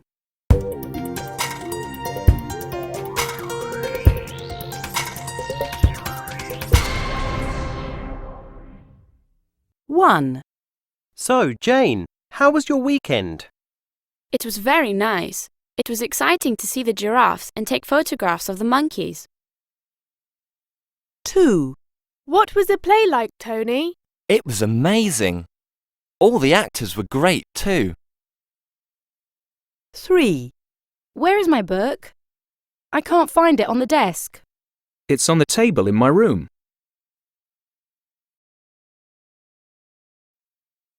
5A. Long ago. Exercise 1, page 80.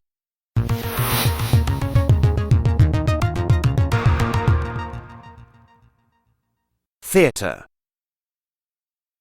Post office. Cafe. Restaurant. Department store. Baker's. Car park. Hotel.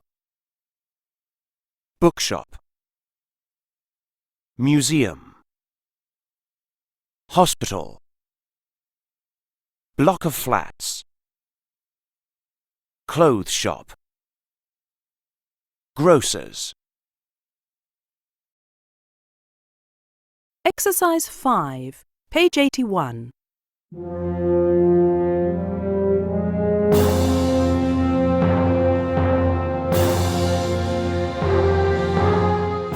Troy.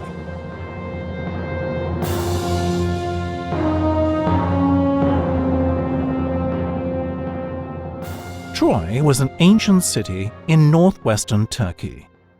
It was the capital of the region of Troad, and was the home of the king, his family, and his officials. It was a fortress city and had thick stone walls and watchtowers. The king's palace was at the center of the city, and there was a large temple, a large marketplace, and houses nearby. There were also workshops to make clothes and to work metal and pottery. It was a busy city, and its narrow streets were full of people. Hundreds of traders, farmers, and other workers had small mud houses outside the city wall. It wasn't a very lucky city, though. In the 12th century BC, it was the scene of one of the most famous wars in history, the Trojan War.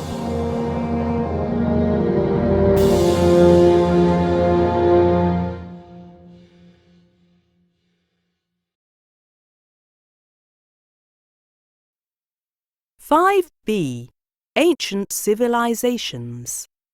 Exercise 1, page 82.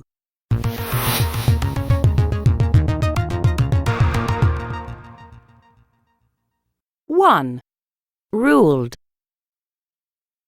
2. Played board games. 3. Played music. 4. Fished. 5. Worked as farmers. Worked as artists. 6. Had boats and transported goods. 7. Could build pyramids. 8. Lived in houses made of mud bricks. 9. Hunted. 10. Attended school. Exercise 2, page 82.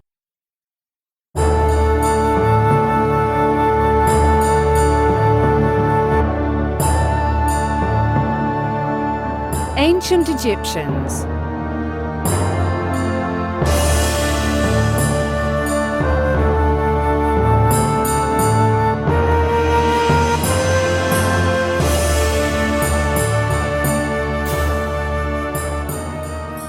Ancient Egyptians lived along the banks of the River Nile in northeast Africa. Pharaohs ruled this great and powerful empire for more than 2,500 years. The ancient Egyptians lived in houses made of mud bricks, but they also built houses and gigantic pyramids from stone. They worked as farmers and artists.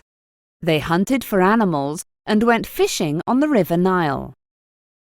They also had boats and transported food and other goods along the river. In their free time, they played music or board games. Only wealthy boys could attend school. They studied hieroglyphics. Ancient Egypt had a great civilization, which many people still study and admire today.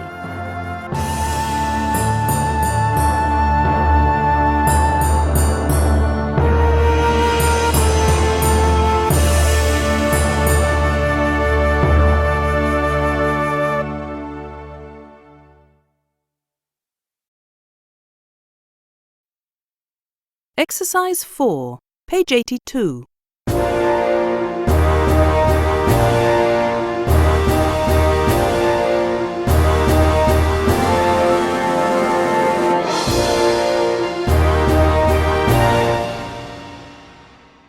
In ancient Rome, most people didn't have much time for fun. However, when they did have time, they all, rich or poor, loved to play games. They had fun ball games, board games, and also dolls and toy soldiers. One ball game was a lot like our popular game of football today. Romans went to bathhouses once a day to bathe and swim. The ancient Romans worked hard all day. Most people could not read or write because they couldn't go to school. Only rich boys went to school. The ancient Romans loved music. They could play the flute and the guitar, but they didn't have pianos. They didn't have bikes or cars either, so they didn't travel often. Pronunciation. Exercise 6C, page 83.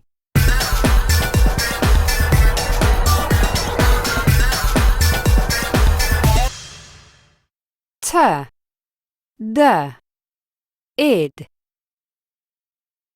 1, Arrived. 2, Existed. 3, Played. 4, Designed. 5, Asked. 6, Hurried. 7, Wanted. 8, Stopped. 9, Travelled. 10. Discovered. 5C, Culture Corner. Exercise 2, page 84.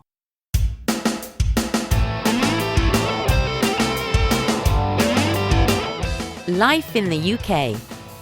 The swinging 1960s.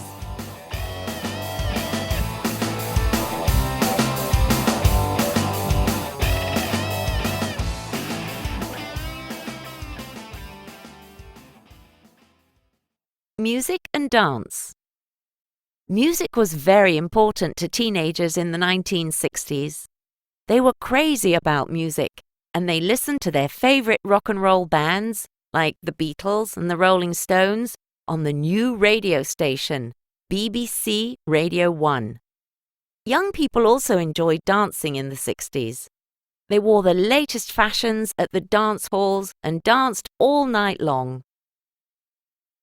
Fashion. The 1960s fashion fads were cheap and colourful. Teenagers made their own clothes.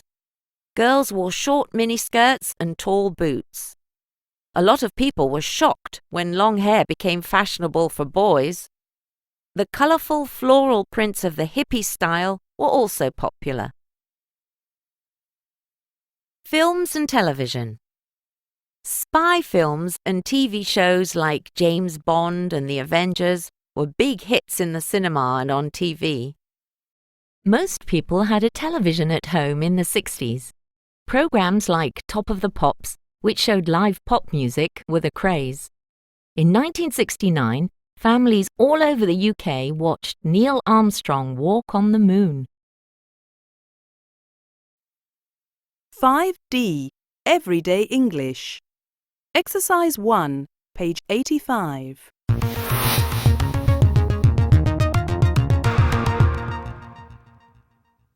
Played outside all day. Delivered newspapers. Helped my parents with chores. Walked the dog. Had fancy dress parties. Exercise 2A, page 85.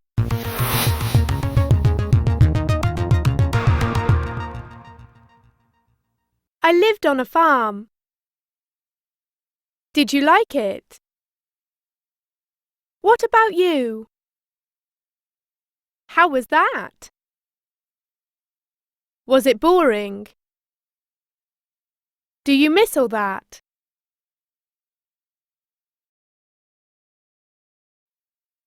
Exercise 2B, page 85.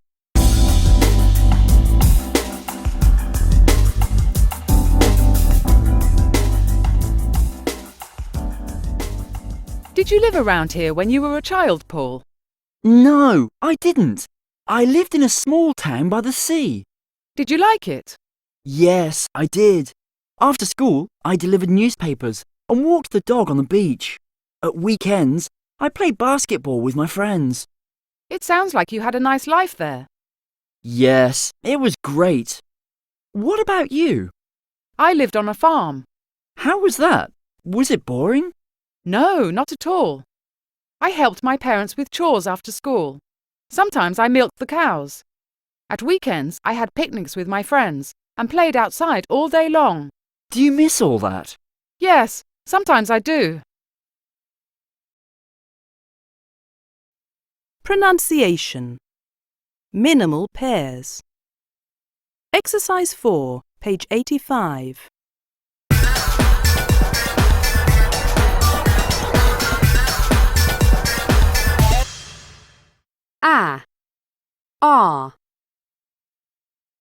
Hat, heart, park, pack, e, sit, seat, sheep, ship, or, pot, port, spot, sport. 5E, Lost Cities. Exercise 1B, page 86.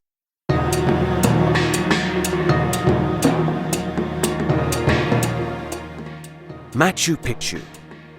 It was the 24th of July, 1911. Hiram Bingham, an American archaeologist, was in the Andes Mountains in Peru. Suddenly, he saw walls of stone in front of him.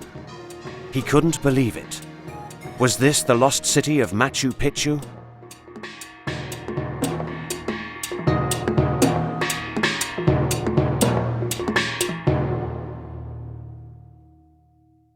Machu Picchu is an ancient Inca site in the Andes Mountains in Peru.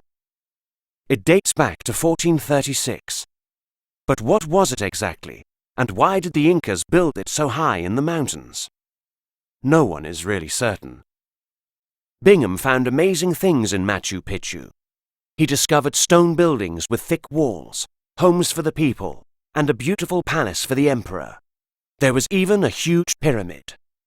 The city also had a tall tower, temples, storage rooms, baths, about 150 houses, and a park. It had running water and water fountains.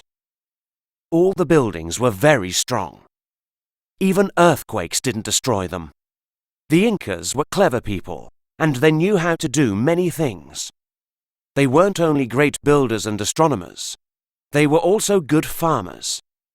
They constructed terraced fields around the city, and they grew potatoes, corn and cocoa. Machu Picchu was a great city. Hundreds of people lived there. Then, one day, they left, and no one really knows why.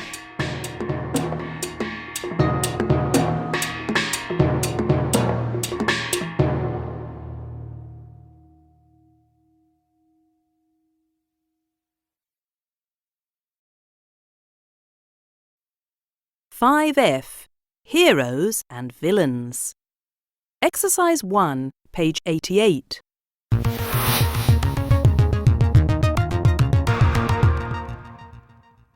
Casimir Pulaski was a Polish soldier and politician.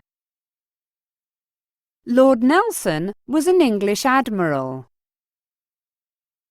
Christopher Columbus was an Italian explorer.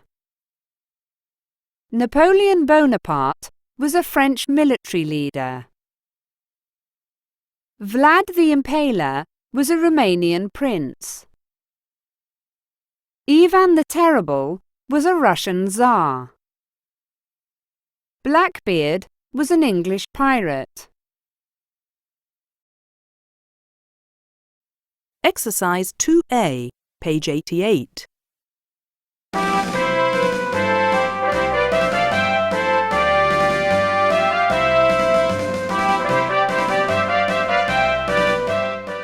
Francis Drake, a man history won't forget.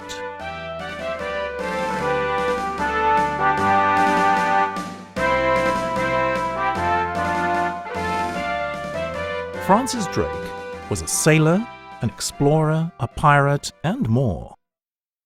To the English, he was one of their greatest heroes of all time. He was the first Englishman to sail around the world, and the man who saved his country from a Spanish invasion. To the Spanish, he was a villain, a pirate who stole their gold and terrorized them at sea. Francis Drake was born in Devon, England, around 1540. His parents were poor farmers, and Francis was the eldest of their 12 sons. Around the age of 13, he got a job on a ship, and within 15 years, he became one of the best sailors and navigators in the world. With the secret approval of England's Queen Elizabeth, Drake sailed the 7 seas, attacking Spanish ships and stealing their treasure. While he was working for his country, the Spanish hated and feared him. They called him El Draque, the dragon, and believed that he had supernatural powers. In 1577, Queen Elizabeth asked Drake to sail to the Pacific coast of South America. The Spanish were building colonies there, and Elizabeth wanted to stop them and set up her own colonies. Between 1577 and 1580, Drake attacked Spanish ships and colonies whenever he had the chance. He captured a Spanish treasure ship that was sailing off the coast of Lima in Peru, and another that was carrying large amounts of gold and silver from South America to the Philippines.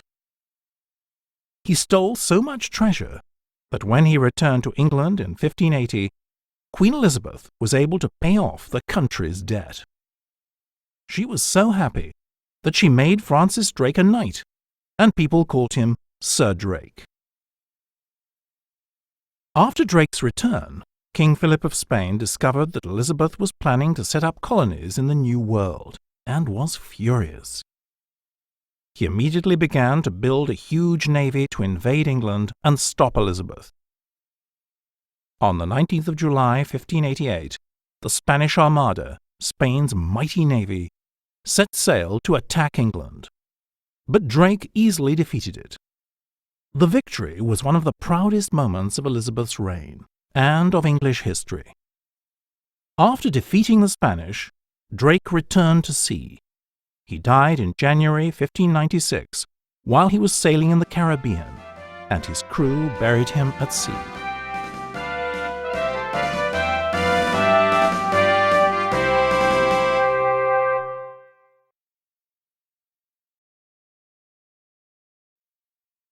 (5G) Skills. Exercise 1B, page 90. 1.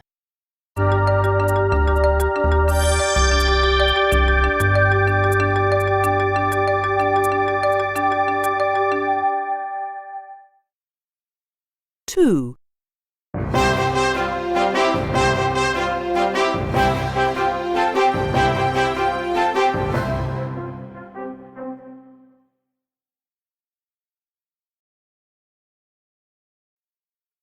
Exercise 3, page 90.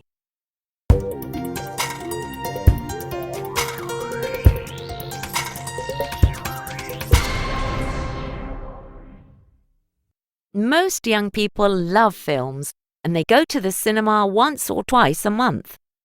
We asked a few teenagers if they go to the cinema and what films they go to see. Speaker 1. I actually go to see quite a lot of films, and I don't really know if I can say that I have a favourite type. I'm not very picky, and I think that I enjoy everything from comedy to horror. I guess I just love going to the cinema. Speaker 2. Believe it or not, I rarely go to the cinema because I'm simply too tired in the evenings. The last time I went to the cinema was last summer. I went to see an old black and white film in an outdoor cinema, and I fell asleep halfway through the film. I usually rent DVDs and watch them at home at the weekend, but even then I rarely see a film all the way to the end. Speaker 3. I go to the cinema about 3 times a week, and sometimes more.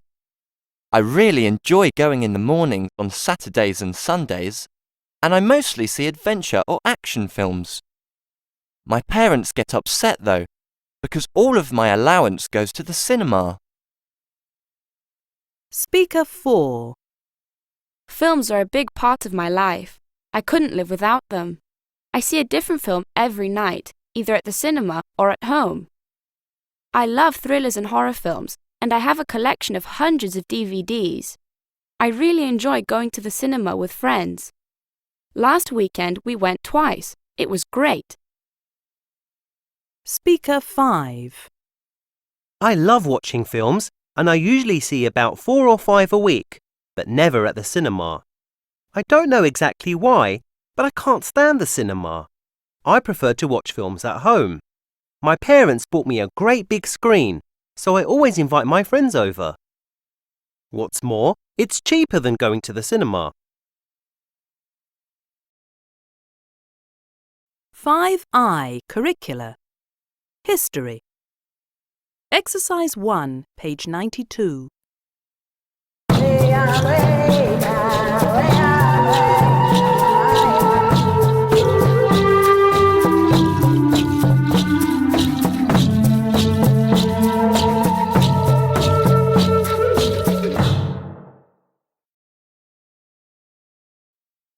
Exercise 2, page 92.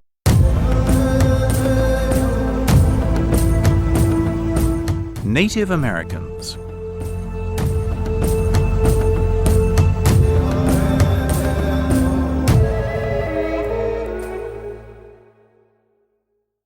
When the Europeans arrived on the continent they called America in the 15th century, many different native tribes already lived there.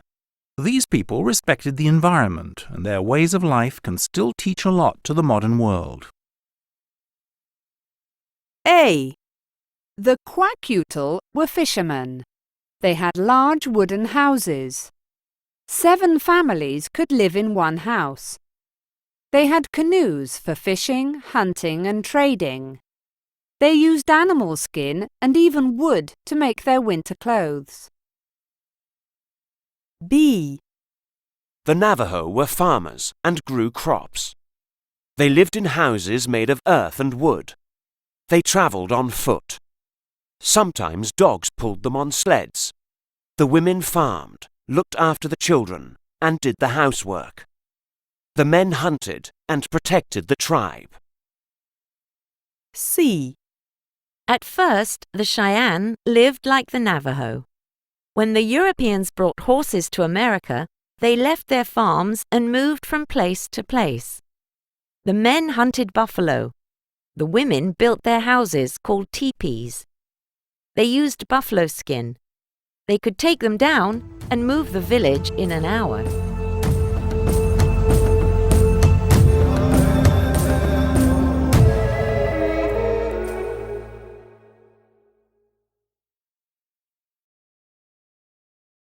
Skills Practice 5. Exercise 2B, page 95. Good morning, everybody, and welcome to High Finn's Aquarium.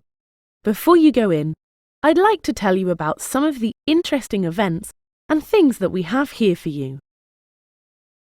High Fins is famous for its aquatunnel and, as you can see, it's the only way into the aquarium. It's 65 metres long and has a moving walkway. You can see 200 different species swimming around above your heads. It's full of amazing sea life.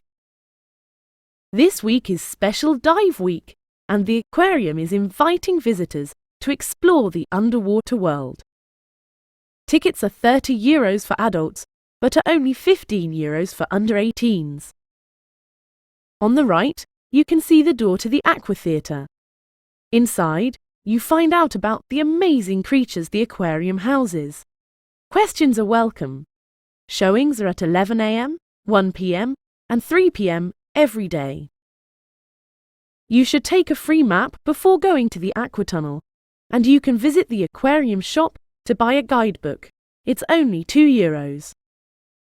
Monday to Thursday we are open until 6 p.m, but because today is Friday, High Fins is open until 9 p.m. I hope you enjoy your trip and visit us again. Exercise 3B, page 95.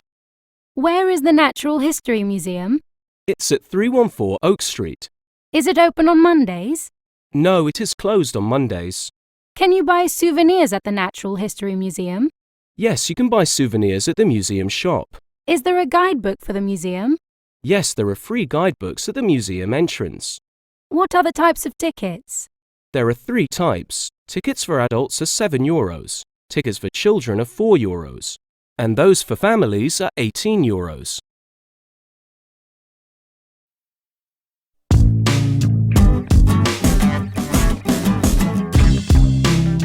Module 6.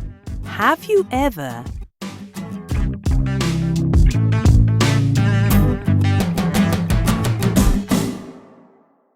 Exercise 1, page 97.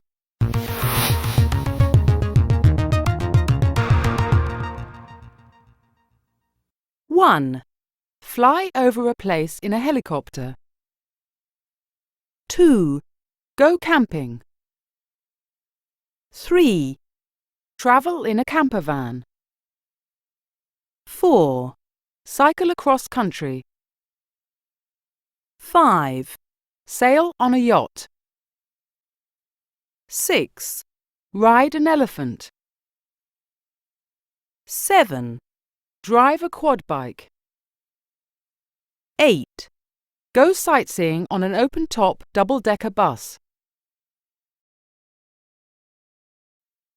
Exercise 2, page 97.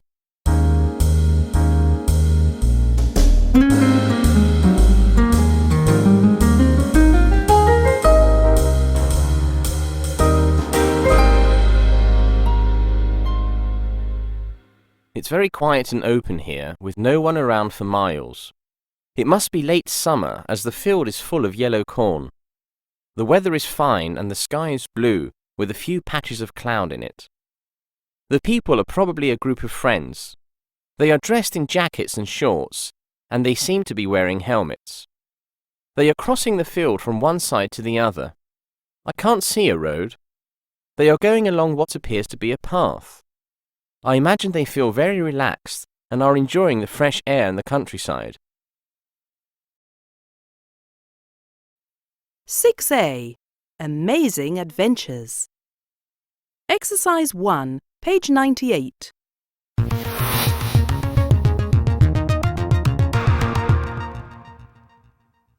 One. C. Climb a volcano. 2. F. Ride a camel. 3. H. Go bungee jumping. 4. G. Dive with sharks. 5. A. Ski down a mountain. 6. D. Jump out of a plane. 7. E. Swim with dolphins. 8. B. Try ice climbing. Exercise 2B, page 98.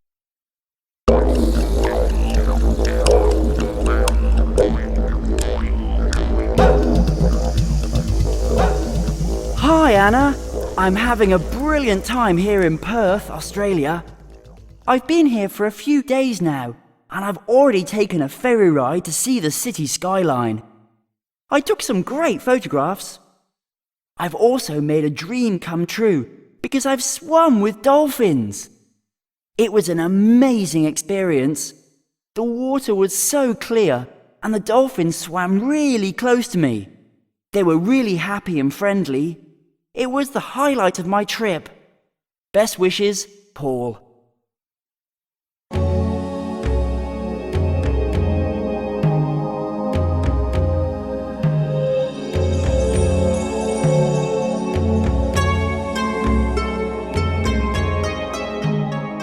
Hello, David. Greetings from Egypt. What a country! There's so much to see and explore. History really comes to life here. I've already been sightseeing and taken loads of photos, but you'll never guess what I've done today. I've ridden a camel. We were in the desert with the pyramids behind us. What an experience! I'll never forget it. Tomorrow we're going on a river cruise down the Nile, travelling south. After that, we're taking a helicopter ride over the source of the Nile. I'm so excited. Speak to you soon, Sarah.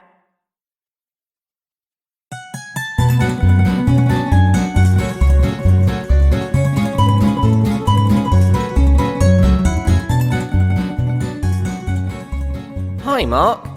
It's really beautiful here in Sicily, Italy. It's a really interesting island with a great climate and beautiful coastlines. I'm cycling around the island in order to experience as much of it as possible. I've seen some fantastic ancient ruins and have gone swimming on beautiful beaches. I've also climbed up Mount Etna. It's the largest active volcano in Europe, and it can get pretty hot up there. It was a thrilling climb. Sicily has been a fantastic experience. I definitely won't forget it. Bye for now, James. 6B, travel experiences. Exercise 1, page 100.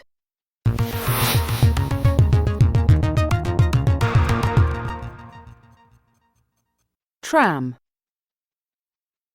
Boat. Bus. Car. Cable car. Coach. Lorry. Helicopter. Raft. Van. Scooter. Gondola. Ship. Taxi. Ferry. Train. Bike. Exercise 2B, page 100.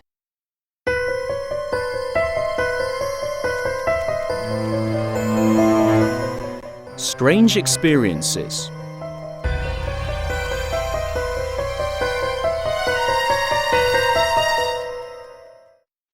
Nick's blog. I've just come back from Europe.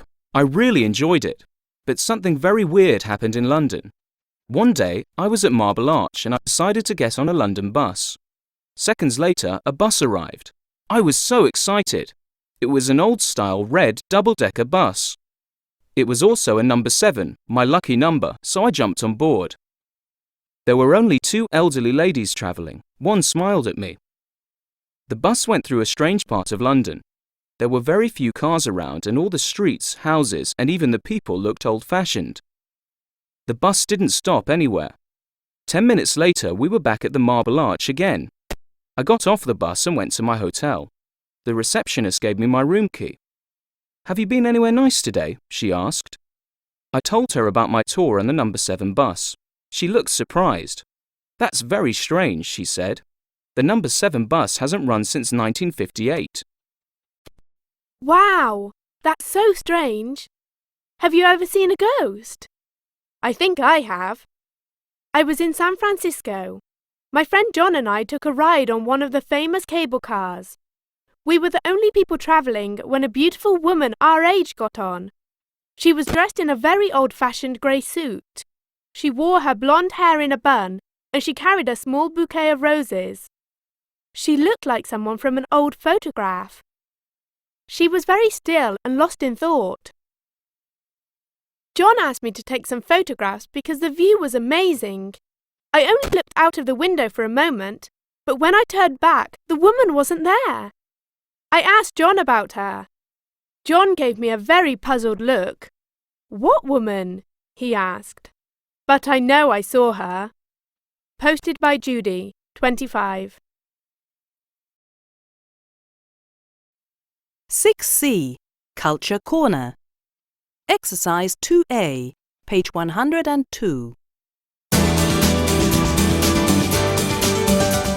VSO, sharing skills, changing lives.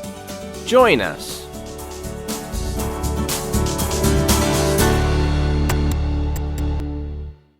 Voluntary Service Overseas, VSO, is a charity organisation that organises many aid programmes around the world.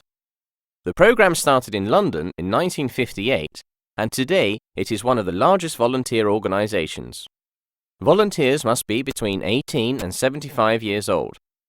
Long-term volunteers must have at least 5 years of experience in their field. There are many different types of professionals, from doctors to teachers, who volunteer for VSO. If you want to volunteer but don't have enough experience yet, participate. Young people from 18 to 25 years old can be part of the 6-month-long Global Exchange Programme. This programme allows volunteers to live in a different country while working with the local people of the host community. Volunteers work in many different places around the world, including Cameroon, Nepal, and Indonesia. Being a volunteer changes your life. You learn about different cultures while working in a foreign community, hand in hand with the local people. The fulfillment of helping people bring positive change to their communities is an experience you never forget. For more information, visit www.vso.org.uk.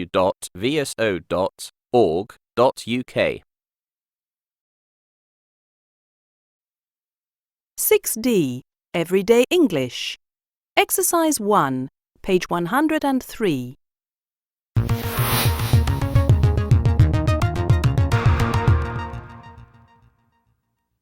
One.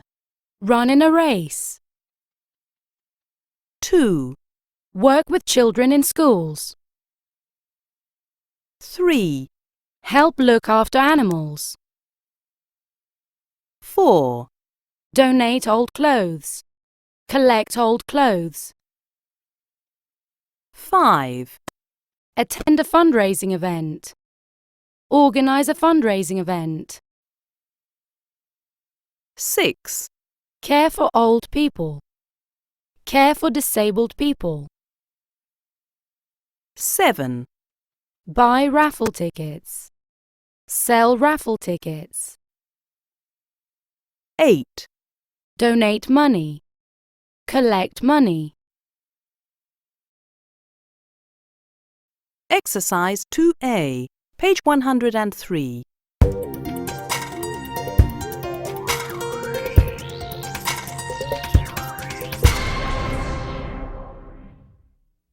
I'm interested in volunteering. When are you available? I'm free on Saturday afternoons. We could use someone to walk the dogs. You can start on Saturday if you like.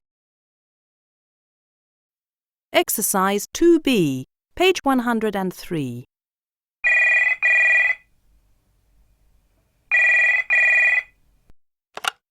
Good morning, Avondale Animal Shelter. Hello, I'm interested in volunteering for the shelter. Well, we are always looking for new volunteers. When are you available? I'm free on Saturday afternoons. Fantastic! We could use someone to walk the dogs. We are also looking for someone to help with fundraising. Are you interested?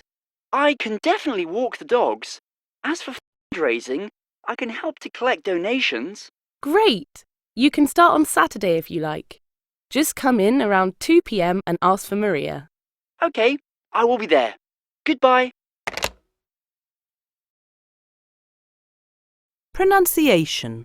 Diphthongs. Exercise 4, page 103.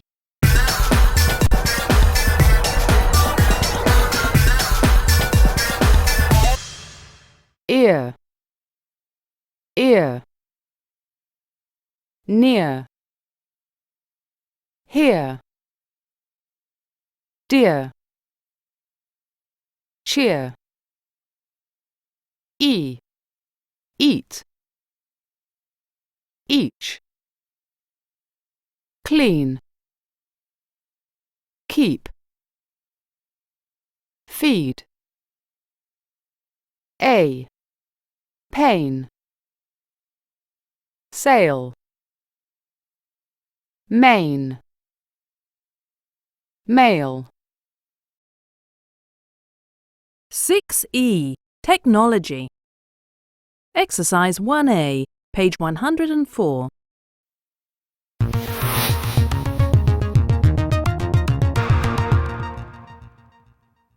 Text friends. Instant message someone. Send an email. Share photos. Write a blog. Chat online. Play video games. Look up maps. Listen to music. Download music, films, etc. Browse web pages. Use a social networking site, e.g., Twitter, Facebook, Flickr, etc. Use a search engine, e.g., Google, Searchalot, Yahoo, etc. Exercise 3B, page 104.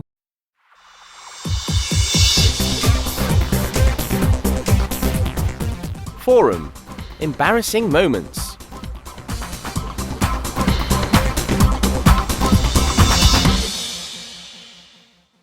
A lot of us just can't live without our gadgets. In fact, we are so caught up in texting, tweeting, surfing, and updating our Facebook statuses that we are unaware of what is happening in the world around us. Although gadgets are very useful, sometimes they can get us into trouble. Post 7 of 36, Laura Lou. I've had a few awkward moments while using some of my gadgets. The worst was with my GPS receiver. Last year, I moved to London to go to university. My dad bought me a GPS receiver so I could find my way around town easily. One evening, I decided to use it to walk to a restaurant with my new friends. I took it out of the car and entered the name of the restaurant. Everyone followed me eagerly, but after walking half an hour, we found ourselves at the same spot. I was puzzled. Suddenly, one of my friends pointed across the square. There was the restaurant. I felt so stupid in front of the others. Then I understood. The GPS receiver was on driving mode and took us through all the one-way streets to reach the restaurant. Post 8 of 36, Dariotti. I think the most embarrassing moment I've ever had with a gadget was with my new smartphone. I bought this really cool smartphone one day when I was out shopping. I couldn't wait to try it out. I took it out of its box and started playing around with it. It has an excellent menu and loads of applications, but it was all new to me then. I was so busy going through the menu, when suddenly I walked smack bang into someone and that ice cream went all over me. Everyone around laughed at me standing there like a circus clown, with ice cream all over my face. I was so embarrassed. I had a good laugh about it with my parents later that day though. 6F. Cultural habits. Exercise 1, Page 106.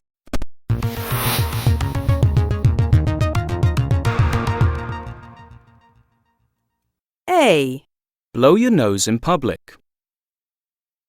B. Kiss somebody you meet on the cheek. C. Burp after a meal. D. Smile at people. E. Take off your shoes before going into somebody's house. F. Shake hands with somebody you meet. G. Point at people. H. Eat everything on your plate. I. Give flowers to the host. J. Show the soles of your feet. Exercise 3A, page 107.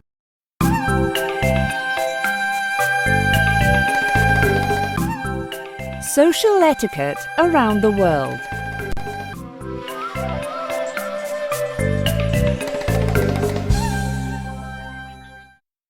If you have never travelled abroad, you may not know that what is polite in one country could be very rude in another. Here are a few things you might like to know about social rules around the globe. It may surprise you, but many Chinese people will look at the ground when they greet you. It is a way to show respect. In Europe and the USA, people use lots of eye contact to be polite and friendly. But in China, it is rude to make eye contact with strangers, and Chinese people try to avoid it. In Europe and the USA, people have always shaken hands with a firm grip to show strength of character. If you have ever visited Turkey, you will know that for Turkish people, a firm handshake is very rude, and it is seen as a sign of anger. Flowers are a very thoughtful gift, but here's some advice. If you're going to Poland, don't arrive at a party with yellow flowers known as chrysanthemums. They are used at funerals. In Italy, people have long believed that yellow flowers indicate jealousy, and red ones show secrecy. Be careful what you do with your feet. In Thailand, it has always been very disrespectful to point your feet, particularly the soles of your feet, at another person, or to show your feet in any way. So remember, if your host tells you to make yourself comfortable, that doesn't mean you should put your feet up on the coffee table. Has anyone ever told you it's impolite to point at people? In Malaysia, it is rude to point at someone with your index finger. People use the whole fist and thumb to show direction. In the Philippines, people only point by moving their eyes towards a person or thing, or even by pursing their lips and pointing with their mouth. Thinking about visiting Bulgaria? If so, then it can really help to remember the following. In Bulgarian body language, nodding your head up and down means no, while shaking your head from side to side means yes.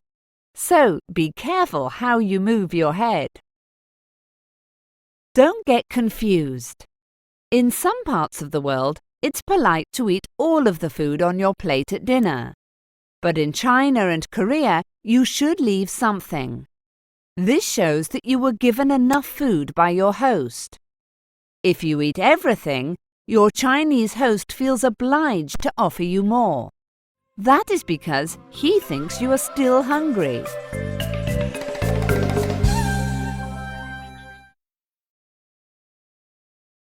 (6G) Skills. Exercise 1, page 108.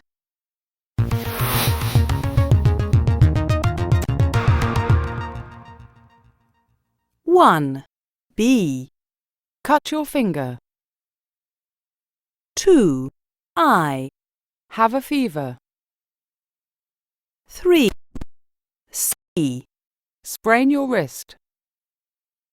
4. A. Have a toothache. 5. K. Twist your ankle. 6. G. Have a cold. Have the flu. 7. E. Have a headache. 8. J. Have a nosebleed. 9. D. Have a sore throat. 10. F. Have a stomachache. 11. H. Get sunburn. Exercise 3, page 108.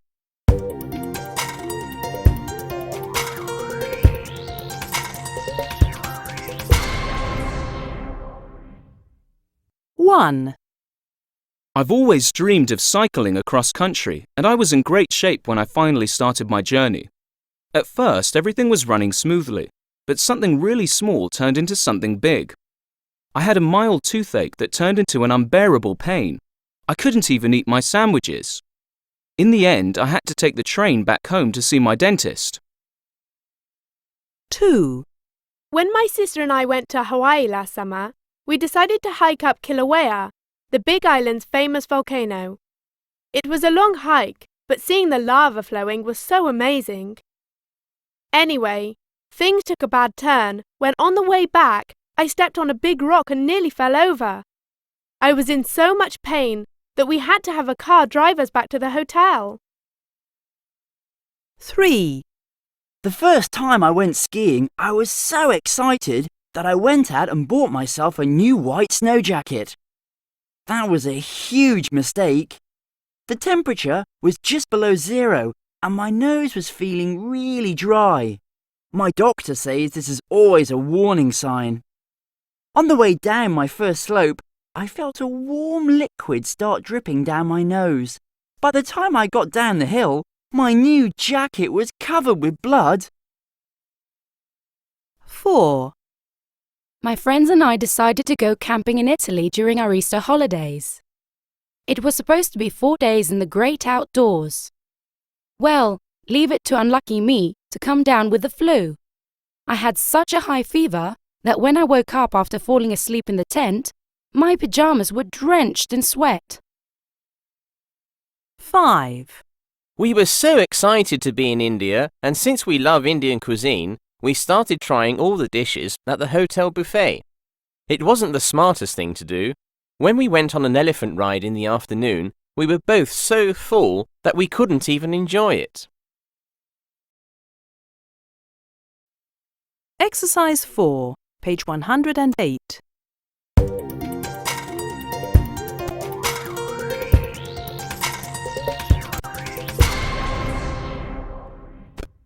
Hello, what seems to be the problem? I have a really bad cold. What are the symptoms? I feel very weak, and I've had a fever since yesterday. It sounds like flu to me. Maybe you're right. What should I do? I think you should stay in bed for a couple of days.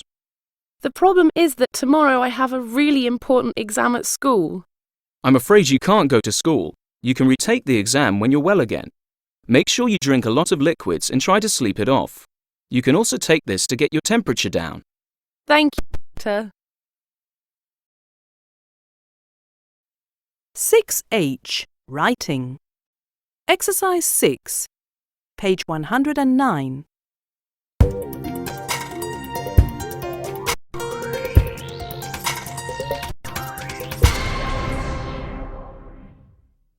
Last winter, I flew to Ireland to visit some cousins. I was very excited because it was my first time in a plane. I was on my own, but John and Monica said they would come and meet me at the airport. I went through check-in and a little while later boarded the plane and found my seat. When I looked out of the window, the weather was dark and stormy. Then the engine started and everyone fastened their seatbelts. The next thing I knew, we were up in the sky. At first, everything went smoothly. Then suddenly, there was a flash of lightning and the plane started jumping around. The stewardess told us not to worry and to keep our seatbelts fastened. After that, it just got worse and worse. The plane tipped over from side to side, and I began to feel really scared. 15 minutes later, it dived down towards the ground at a huge speed. "We're going to crash," I screamed, as I closed my eyes in terror. I couldn't believe it when we landed safely at the airport. As soon as my cousins heard about it, they laughed. Apparently, pilots often dive suddenly to avoid air pockets. All the same, I was very to be down on the ground again. 6i Curricula. Science. Exercise 1, page 110. Mobile phone network.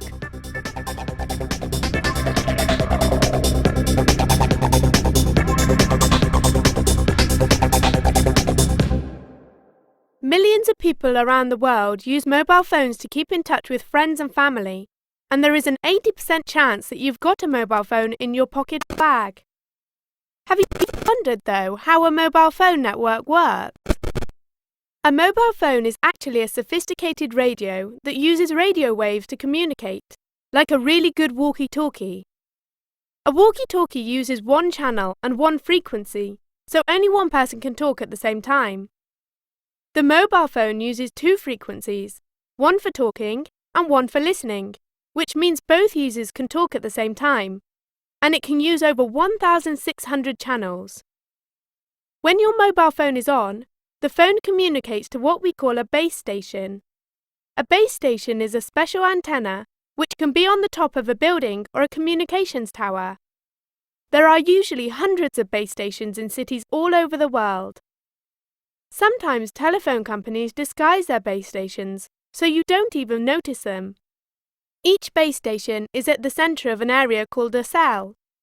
All calls and messages in that area go to the cell's base station, where a special base station controller transmits the call.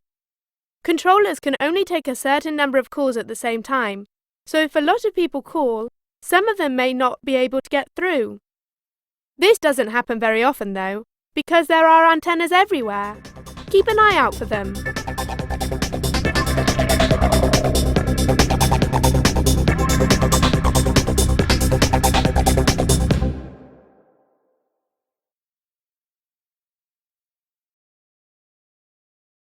Skills Practice 6. Exercise 1B, page 112. Matt, you're always on time for class. How do you get to school? It's easy. I take the train. It arrives at the same time every day, so I know I'm never late. That's a good idea. Do you take the train with Steve and Patrick? Not anymore. Steve's dad drives him to school and Patrick takes his bike. So, Patrick cycles every day. That's healthy. Yes, it takes him an hour in the morning, so he gets a lot of exercise. Wow. I think a scooter is a better idea. Patrick could get to school faster. In fact, I heard that your friend Michael bought a scooter last week. No, he thought about it, but then his family moved across the river. Now he gets to school on a ferry. That sounds like an exciting way to get to school. Yes, it is. I guess most of us just use public transport. Actually, I think I saw Jenny and Anne in a taxi this morning. Oh no, Jenny takes the bus with her friends. She's always telling me the latest gossip in the morning. Anne takes the tram by herself. They certainly didn't come in a taxi. It's too expensive. Exercise 3A, page 112. This picture shows a group of teenagers on a bus. There are 3 girls near the front and a boy sitting behind them. Others are sitting at the back. The girls are wearing brightly coloured clothes and smiling. They and the boy are sending texts or playing games on their mobiles. They all seem to be enjoying themselves, so they are probably on a school trip somewhere. I personally find days out like this a welcome change from the dull routine. Workbook. Module 1. 1F. Exercise 4, page 8. Speaker 1. Hi, I'm Alison. I'm 16 and from Ireland. I'm the best swimmer in my class. My friend Claire is also very good at swimming, but I'm faster than her. Speaker 2. Hello, I'm Carlos from Spain. I'm 15 years old. I'm good at tennis and golf, but my favourite sport is football. I'm good at football, but my brother is the best in our team. Speaker 3. Hi, my name is Jen. I'm 16 and from Scotland. I'm very good at tennis. It's the best sport. My dream is to become a famous tennis star, like Venus Williams. Speaker 4. Hello, from the Ivory Coast. I'm Pierre and I'm 17. I'm very good at surfing. It's my favourite sport. I'm also good at tennis. I have got many medals in both tennis and surfing. Speaker 5.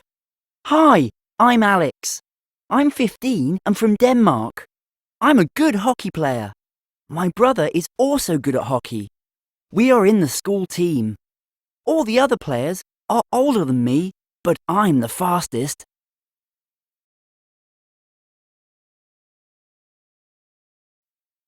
One G.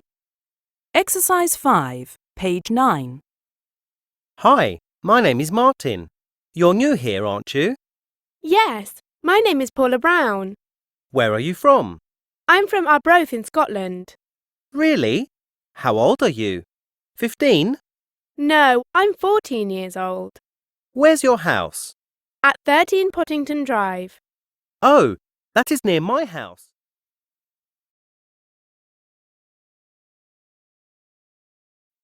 One I. Exercise 2, page 11.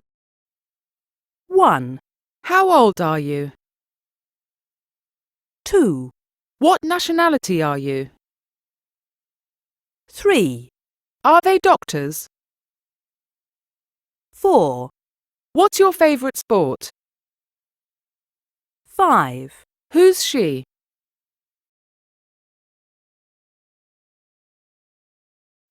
Module 2. 2C and 2D. Exercise 2, page 16. House for sale. This lovely house is for sale. It is in a quiet country village. It has got 4 bedrooms, a modern kitchen, a large living room, a dining room, and 3 bathrooms. With a large garden and great views, this is a perfect family home. Contact Mrs. Fraser on 0131 258 630 for more details. I repeat, Mrs. Fraser, FRASER, on 0131 258 630. 2G. Exercise 4, page 19. Dialogue A. That's a hot dog and chips and a hamburger and chips. Thank you very much. Is there anything else? Yes, 2 lemonades, please. Right away. Dialogue B. How is the blue jacket? It's okay. Have you got any red jackets? Yes, they are over there. Dialogue C. This is very good meat. Thank you. Have you got any chicken? Yes, one moment. Dialogue D. Your total is £28.50, please. Is it cash or credit card? Cash. Here you are. Thank you. Here is your change.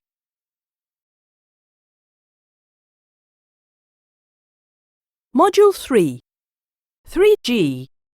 Exercise 4, page 29. Harry, is that your brother over there? No, I don't have any brothers. That's my cousin, Alan, from Boston. He visits me sometimes. I see. And do you have any sisters? Just one. She is in secondary school now. She wants to be a doctor. Do you have a small family too? No, it's very big. I have 3 brothers and 2 sisters. My oldest brother is married. He has a baby girl. Wow! So you have a niece then? Yes, she is so cute.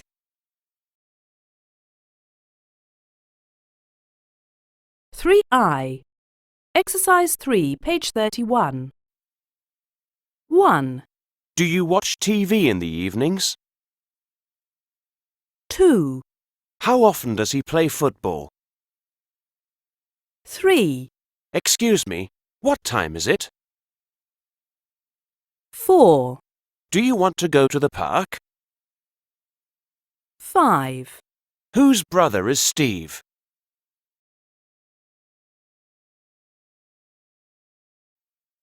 Module 4, 4E. Exercise 3, page 37. Hi, Jenny. This market is really amazing. There are so many different stalls. Hi, Peter. Yes, it's great. Do you want to buy anything? Well, it's my mum's birthday next week, so I want to buy her some jewellery. What about you? Well, I don't want to spend a lot of money, so I just want to buy some clothes, maybe a few t-shirts. The antiques look great, but they are too expensive. Yes, that's true. Are you here alone? No, my sister Laura is with me. She wants to buy some old coins. She collects them. It's her favourite hobby. Oh yes, I can see her at the stall over there. I collect film posters, but I can't see any here. Are you here with your family? Well, my brother John is here. He wants to buy a new watch because his old one is broken. I see. And is that Jeff, your friend from school? What is he doing here? Well, he loves reading, so he wants to buy some books.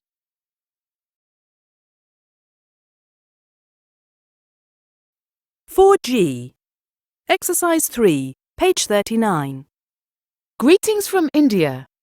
Everyone's celebrating Diwali here this week. The festival lasts for 5 days, and today is the 3rd day. Everyone cleans their home and puts candles on their roofs or in their windows. People wear new clothes and give each other sweets and gifts. Everyone is happy. Right now, I'm watching the fireworks with my friends. I love Diwali. It's so much fun.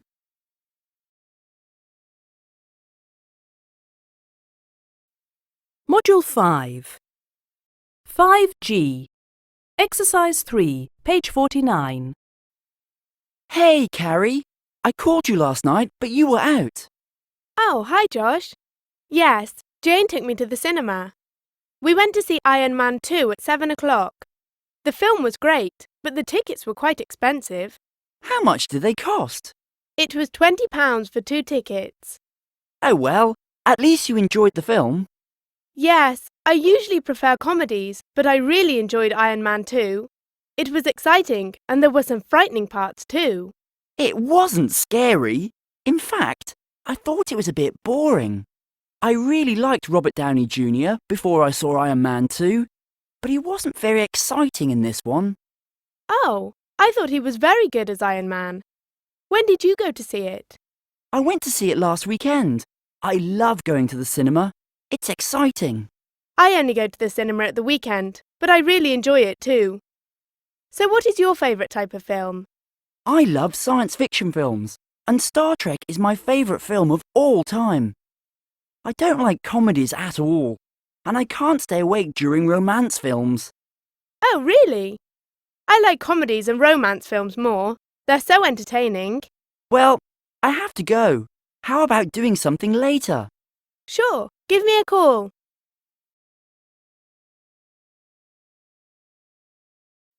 Module 6. 6C and 6D. Exercise 3, page 56. Hi, I'm Todd Banks. Hello there, I'm Paul White and you're listening to KLMY Radio. Today is Thankful Thursday. It is the day when we spend the show talking about volunteer programs. So, Paul, what's today's topic? Today we're discussing a program that helps sick children. Okay, please tell us about it. Well, it's called the Charity Bear Party, and many schools and other groups have organised this type of event. Sounds interesting. What do they do? First, the school or group collects money, usually by selling tickets to a charity bear party, and then they buy special kits to make teddy bears. And finally, they organise the party. What happens on the day of the party? The children have fun making the teddy bears. They put the bodies of the bears together. Then they add the eyes, the nose, and the mouth. At the end, they dress their bears, and they get a birth certificate for the bear. When the bears are finished, the children donate them to hospitals. That's a fantastic program. The children have fun and at the same time learn that they can help others in the world. Exactly. It's a great way to get young people involved in helping the community. For more information about how to have a charity bear party, call 072 391 0023. Thanks for joining us today. And remember, volunteer today because together we can make a difference.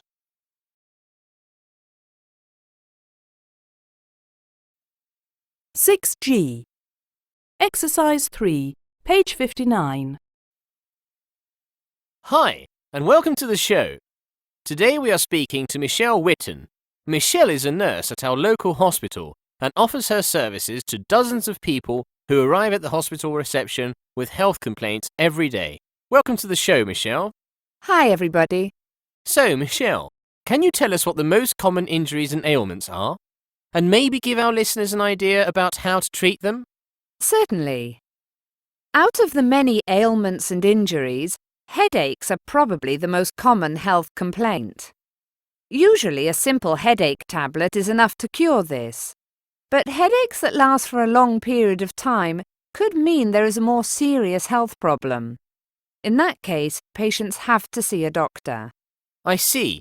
Can you tell us what else is common? I guess having a cold is pretty common too. Of course, many people do get colds, but that's mostly in the winter. I think there are other ailments and injuries that are more common. In fact, many people hurt themselves in their own homes. Really? What kind of things do you have to treat? Well, many people cut their fingers at home, often while preparing a meal. Usually this isn't very serious, but occasionally someone cuts themselves very badly, and they have to come to me for treatment. Oh, I hadn't thought of that. Are there other places where people injure themselves? Yes. People doing sports often get minor ailments. Even going for a walk can be dangerous. Every month I see many people with sprained ankles. In that case, I just tell them to take an aspirin. That seems to be the answer to most things. Do you ever suggest something different? Well, we only deal with minor injuries and ailments. Taking an aspirin to relieve the pain is usually the best thing to do. Of course, rest always helps too. So does anyone really need to come and see you if they have a minor ailment? Not really, no. Often people can help themselves quite easily. But I enjoy helping people, and I can give advice whenever it's needed. Good. That is reassuring. Well, that's all we have time for today. Thanks very much for coming in, Michelle.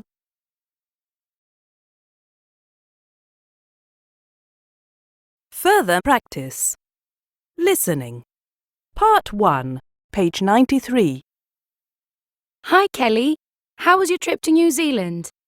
Fantastic, Pearl. You won't believe what a great place Queenstown is. Really? What did you do? Well, first we went sightseeing on a bus tour and saw the entire city and the waterfront of Lake Wakatipu. The scenery was amazing, with the mountains all around the lake. At night we stayed at a campground near the lake. It was so beautiful. That sounds great. How was the weather? Just perfect, sunny and warm. We went swimming in the lake. My cousin Paul went bungee jumping. Then we went on a jet boat ride on the lake.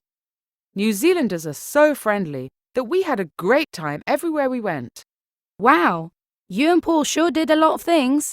Yes, but the best part of the trip was our visit to Arrowtown. It's a beautiful historic town. We stayed at a little hotel there. It was really neat. Paul and I really want to go back there someday. Well, next time I want to come too. Sure, sounds good.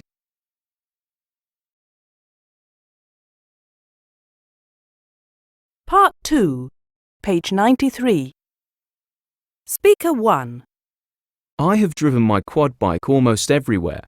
Beaches, forests, and even on quiet streets in my neighborhood. Each trip is an adventure. I often go with a few friends of mine and it's loads of fun, We really laugh it up. Driving a quad is a nice escape from everyday boring things like studying and chores. It's a real rush for me. Speaker 2. I really enjoy the people more than anything. It's not the thrill of bungee jumping that attracts me to do it. Bungee jumping isn't dangerous. In fact, each jump is quite safe. Every time I jump, I come into contact with all kinds of people, but we all have in common the love of jumping. We share our jump experiences and have a great time. Speaker 3. At first, I just like riding my bike around in the park or spending the day on the bike paths around the city. Then I went with a few friends on a cycling weekend in the mountains, and I was hooked. Cycling across country is great fun and exercise. I love cycling around new areas and enjoying the nature. Nothing beats being outside and seeing a beautiful spot for the first time. Speaker 4. As soon as the weather changes and it's freezing cold, I'm at the mountain for my first climb. My cousin and I go whenever we have free time. I haven't told my friends about what I do. Anyways, ice climbing is something I do for me. It's a great feeling of personal satisfaction to finish a difficult climb. Speaker 5. Living near water is great fun, but I didn't expect to go so far as swimming with dolphins. By chance, one day I was on a boat, and a few of my friends decided to go for a dive. So I went with them, and before I knew it, playful dolphins appeared and swam next to us. It was a complete surprise, but I'm glad it happened. Since then, I go out swimming in search of dolphins whenever I get the chance.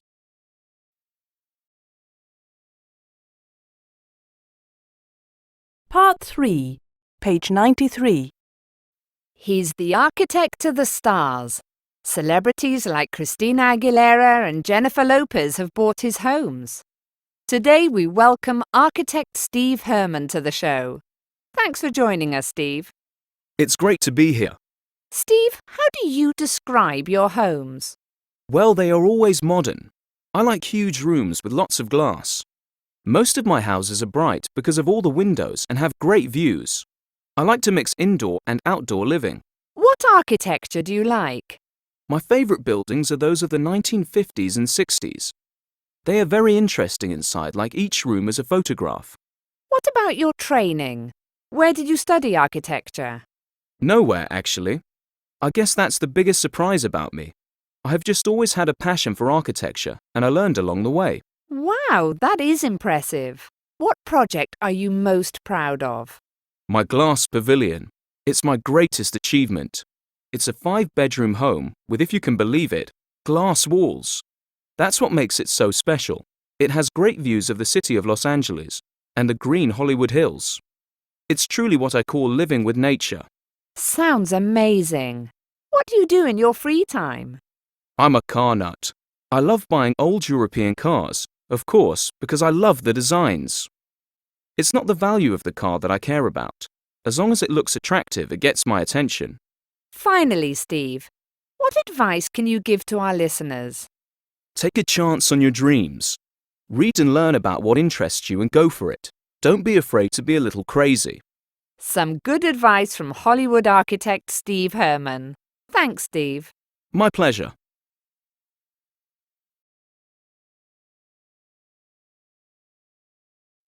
Revision Module 1. Listening.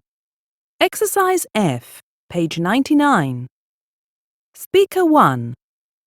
Lena and I are both good at basketball. We are in the school team. She is the shortest player in the team. Her favorite athlete is the basketball player, LeBron James. Her dream is to become a famous basketball player. Speaker 2. My friend Mark is British. He has got dark hair and dark eyes, and he is very tall. He can play tennis and hockey very well. He is also in the school football team. Speaker 3. Margaret is my best friend. She is tall with long brown hair and has got big blue eyes. Margaret's favourite subject is art, and she can speak French and Spanish very well. Her dream is to become a famous actress. Speaker 4. Stefan and I are in the same class. Our favourite subject is PE. Stefan can run very fast. I can't run fast. Stefan is good at football. I'm not. Stefan is tall and slim. I'm short and plump. What can I say? Stefan and I are best friends. Speaker 5. Trevor is my good friend. He's tall and has got wavy brown hair. He's very funny. We are good at photography and are in the photography club at our school. Trevor can also play the guitar.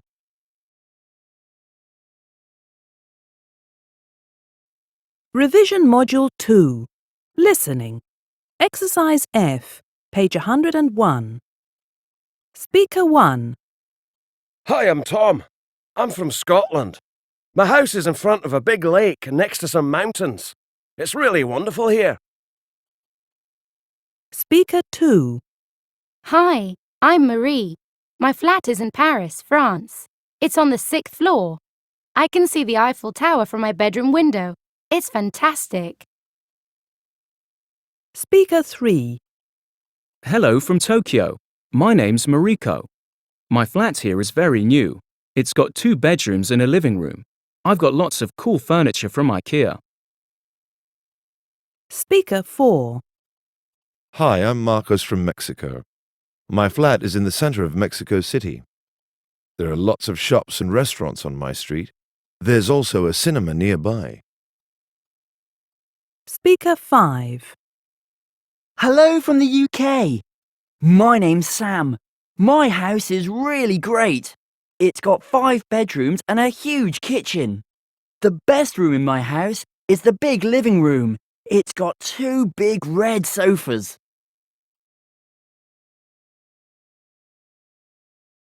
Revision Module 3. Listening. Exercise F, page 104.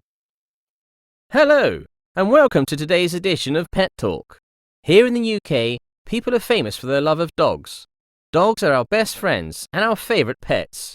Or are they? New statistics say that dogs are not our favourite pets anymore. Today, there are more pet reptiles than dogs in the UK. According to statistics, there are 8 million pet reptiles in the UK. Wow!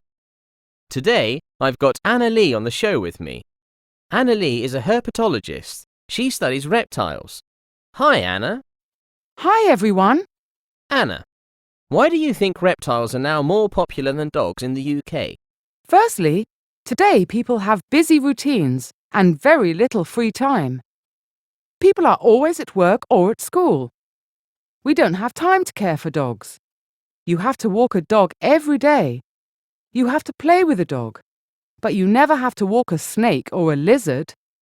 Pet reptiles are much easier to take care of. So we like reptiles because they are less work than a dog? Yes, that's right. The other reason reptiles are so popular is because they cost less than dogs. Reptile food costs less. Reptiles don't have to go to the vet very often.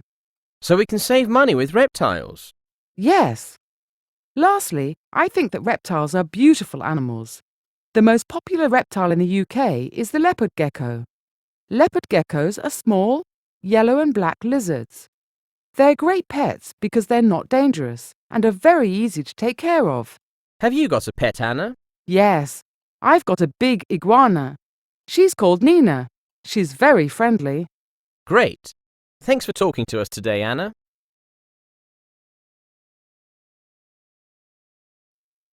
Revision Module 4. Listening. Exercise G, page 106. Hi, and welcome to the Holiday Show. A lot of our listeners want to know more about traveling in India. So today we are talking to Celia Mackenzie, a tour guide from New Delhi. Hello, Celia. Hello. So, what's the weather like in New Delhi, Celia? Well, I'm glad to say that after a week of cloudy skies and rainy weather, it's really nice and warm again. Great. So, where is a good place to start a tour of New Delhi? The best place to start is the India Gate, a very famous landmark in the city centre. Around this great monument, there are huge gardens. People usually go there and walk around, get something to eat, or have a picnic. After the India Gate, you can visit another amazing landmark nearby, the Red Fort. This old stone fort is home to one of the most magnificent palaces in the world, so visitors must have their cameras ready. It's a very beautiful place. Wonderful. Next, what about somewhere to buy souvenirs? For shopping, it has to be the Delhi Hat Flea Market. This market is very big, so visitors must bring a map, as it's easy to get lost. At the market, you can buy Indian arts and crafts. When you get tired of shopping, you can eat delicious local snacks at the market stalls. You can also enjoy fantastic cultural and music performances at the Delhi Hat. Wow! Lastly, Celia, where can we end our day in New Delhi? Your final stop should be the Lodi Garden. Like the Indian Gate, this huge park is also at the heart of the city. It is extremely popular with people who want to go jogging or do yoga under the cool shade of the trees. It's a nice, relaxing place to spend a peaceful afternoon. Great! Thanks for your time, Celia. See you in India.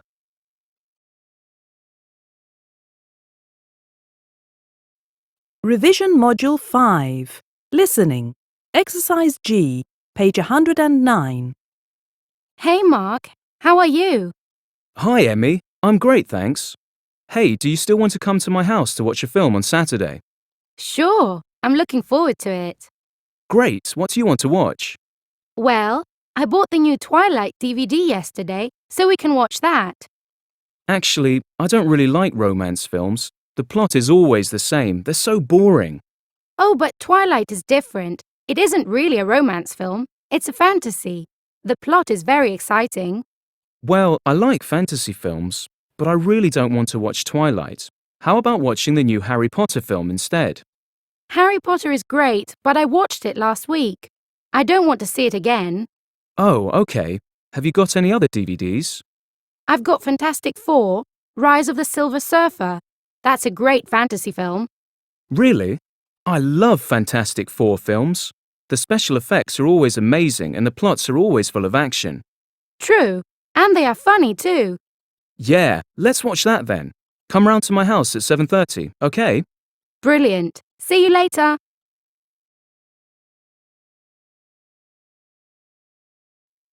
Revision Module 6. Listening. Exercise F, page 112. Hello and welcome to this week's travel show.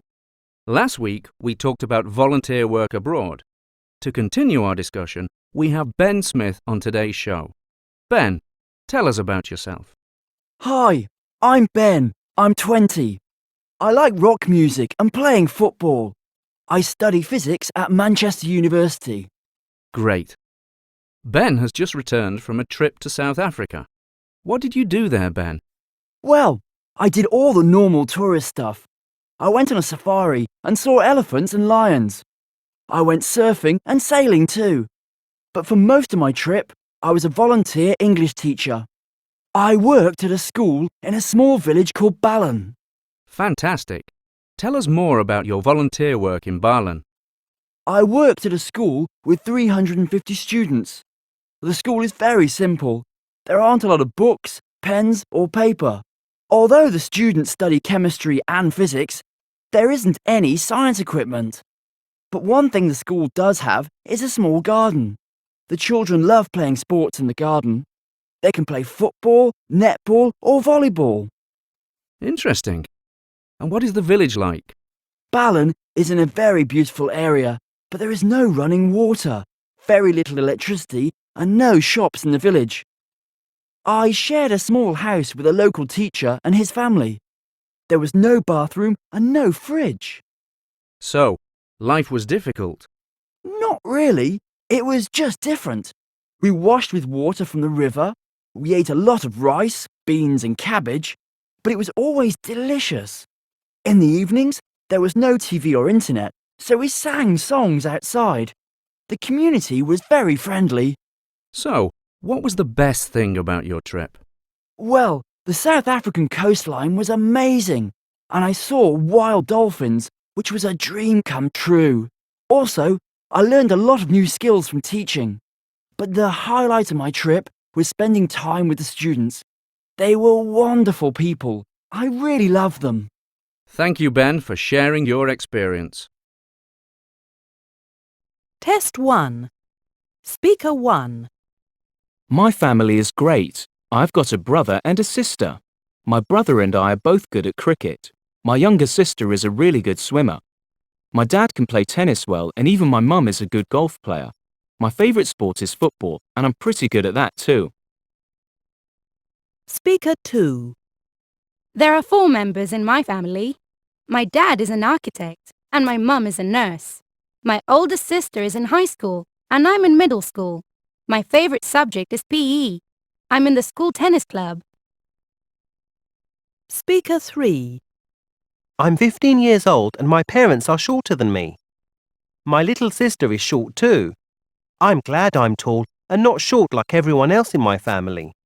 I'm good at basketball and I can also swim very well. My dream is to become a famous basketball player like LeBron James. Speaker 4. My house is a busy place because there are so many people in my family. My 3 older brothers are good at sports. My 2 younger sisters are good at music.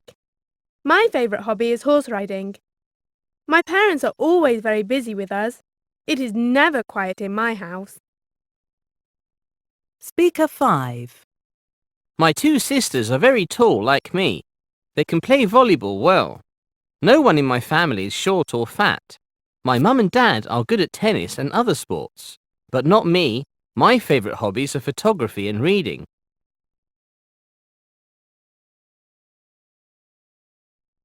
Test 2.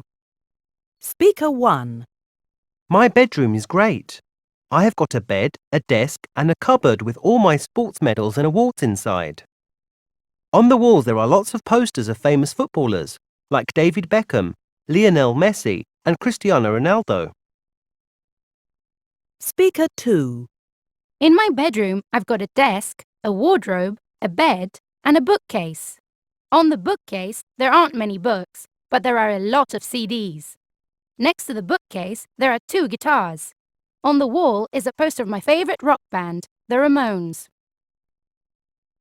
Speaker 3. My room is nice. The walls are bright blue and there are photos of my friends on them. The problem with my room is that it is very small. There is only space for a bed and a small cupboard. Speaker 4. My room is fantastic. I've got a sofa, a TV, and a DVD player, so I can watch DVDs in my room. Above my bed there is a poster of Johnny Depp. He's an amazing actor. Speaker 5. I've got a room at my university. I've got 2 bookcases for all my university books. And I've also got a big desk with a computer so I can study.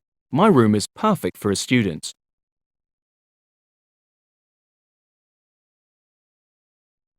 Test 3. Hello and welcome to this week's Animal Chat. Today we have Tom Johnston with us.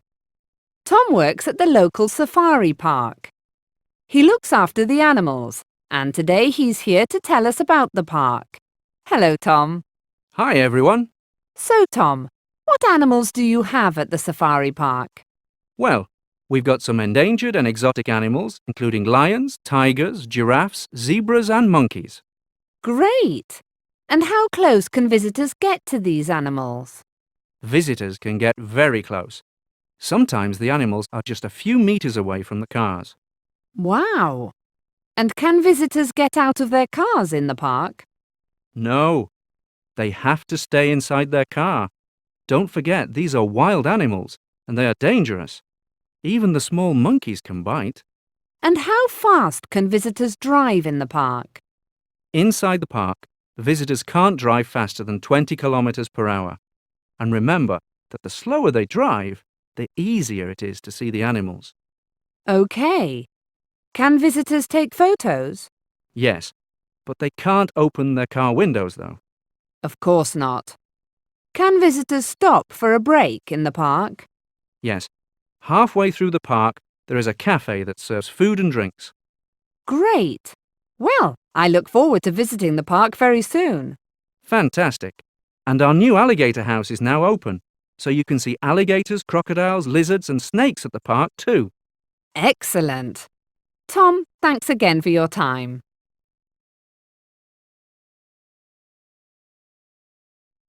Test 4. Welcome everyone to Eye on Britain. I'm Rob Wellen, your host, and I'm speaking to you from the town of Sandown on the Isle of Wight. It's carnival time here, and with me is a local teacher at Sandown Secondary School, Fiona Banks, who helps out each year with the different carnival events and performances. Welcome to the show, Fiona. Thanks, Rob. It's great to be here. Fiona, tell us about the carnival. Well, there are many carnival events at different times in the year in Sandown. We crown the carnival queens in May. There is a children's carnival and parade in July. We even have a Christmas carnival day. But today's carnival is my favourite because it takes place in the dark.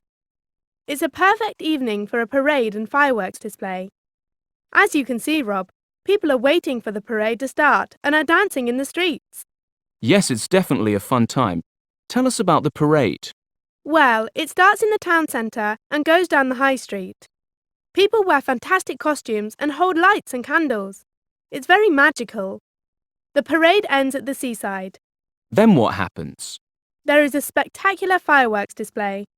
Then there is food, music, and dancing beside the sea.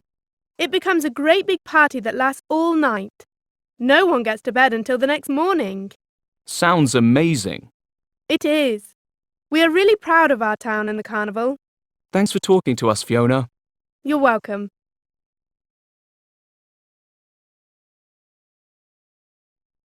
Test 5. Hello, listeners. Welcome back to our series on famous ancient cities. Today, historian Alexander James is in the studio. Alexander is here to tell us about the ancient Roman city of Pompeii. Welcome, Alexander. Thank you. Alexander, what happened to Pompeii? On the 24th of August, 79 AD, the volcano Mount Vesuvius erupted and buried Pompeii under ash. It also destroyed another city called Herculaneum as well. How many people died? Archaeologists don't know. They have no idea.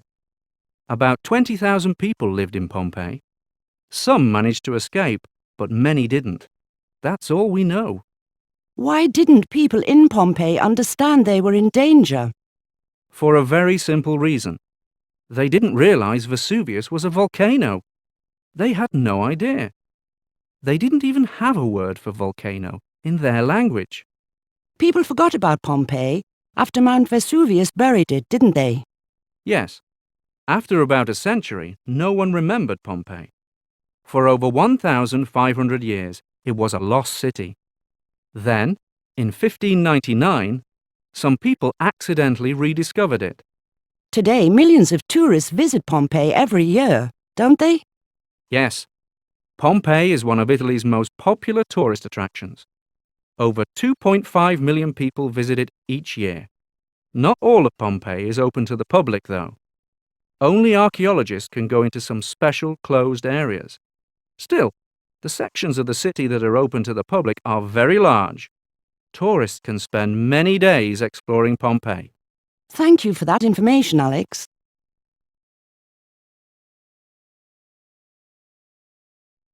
Test 6. Hey, Tom, did you get that new iPad you wanted? No, I didn't. It was so expensive that I decided to buy a mobile phone instead. Oh, really? What did you get? Actually, I got a smartphone. It's got lots of cool applications. It's much better than my old mobile phone. Really? Can I see it? Sure, here you go. Wow, it looks great. It's so slim and the screen is huge. Yes, it's really light too, so it's easy to carry in your pocket. Nice. Yes, it's fantastic. Now I can send emails, browse the internet, and keep videos and photos all on my phone. That's great. Can you also listen to music? Yes, but I prefer to browse the web. Sounds great.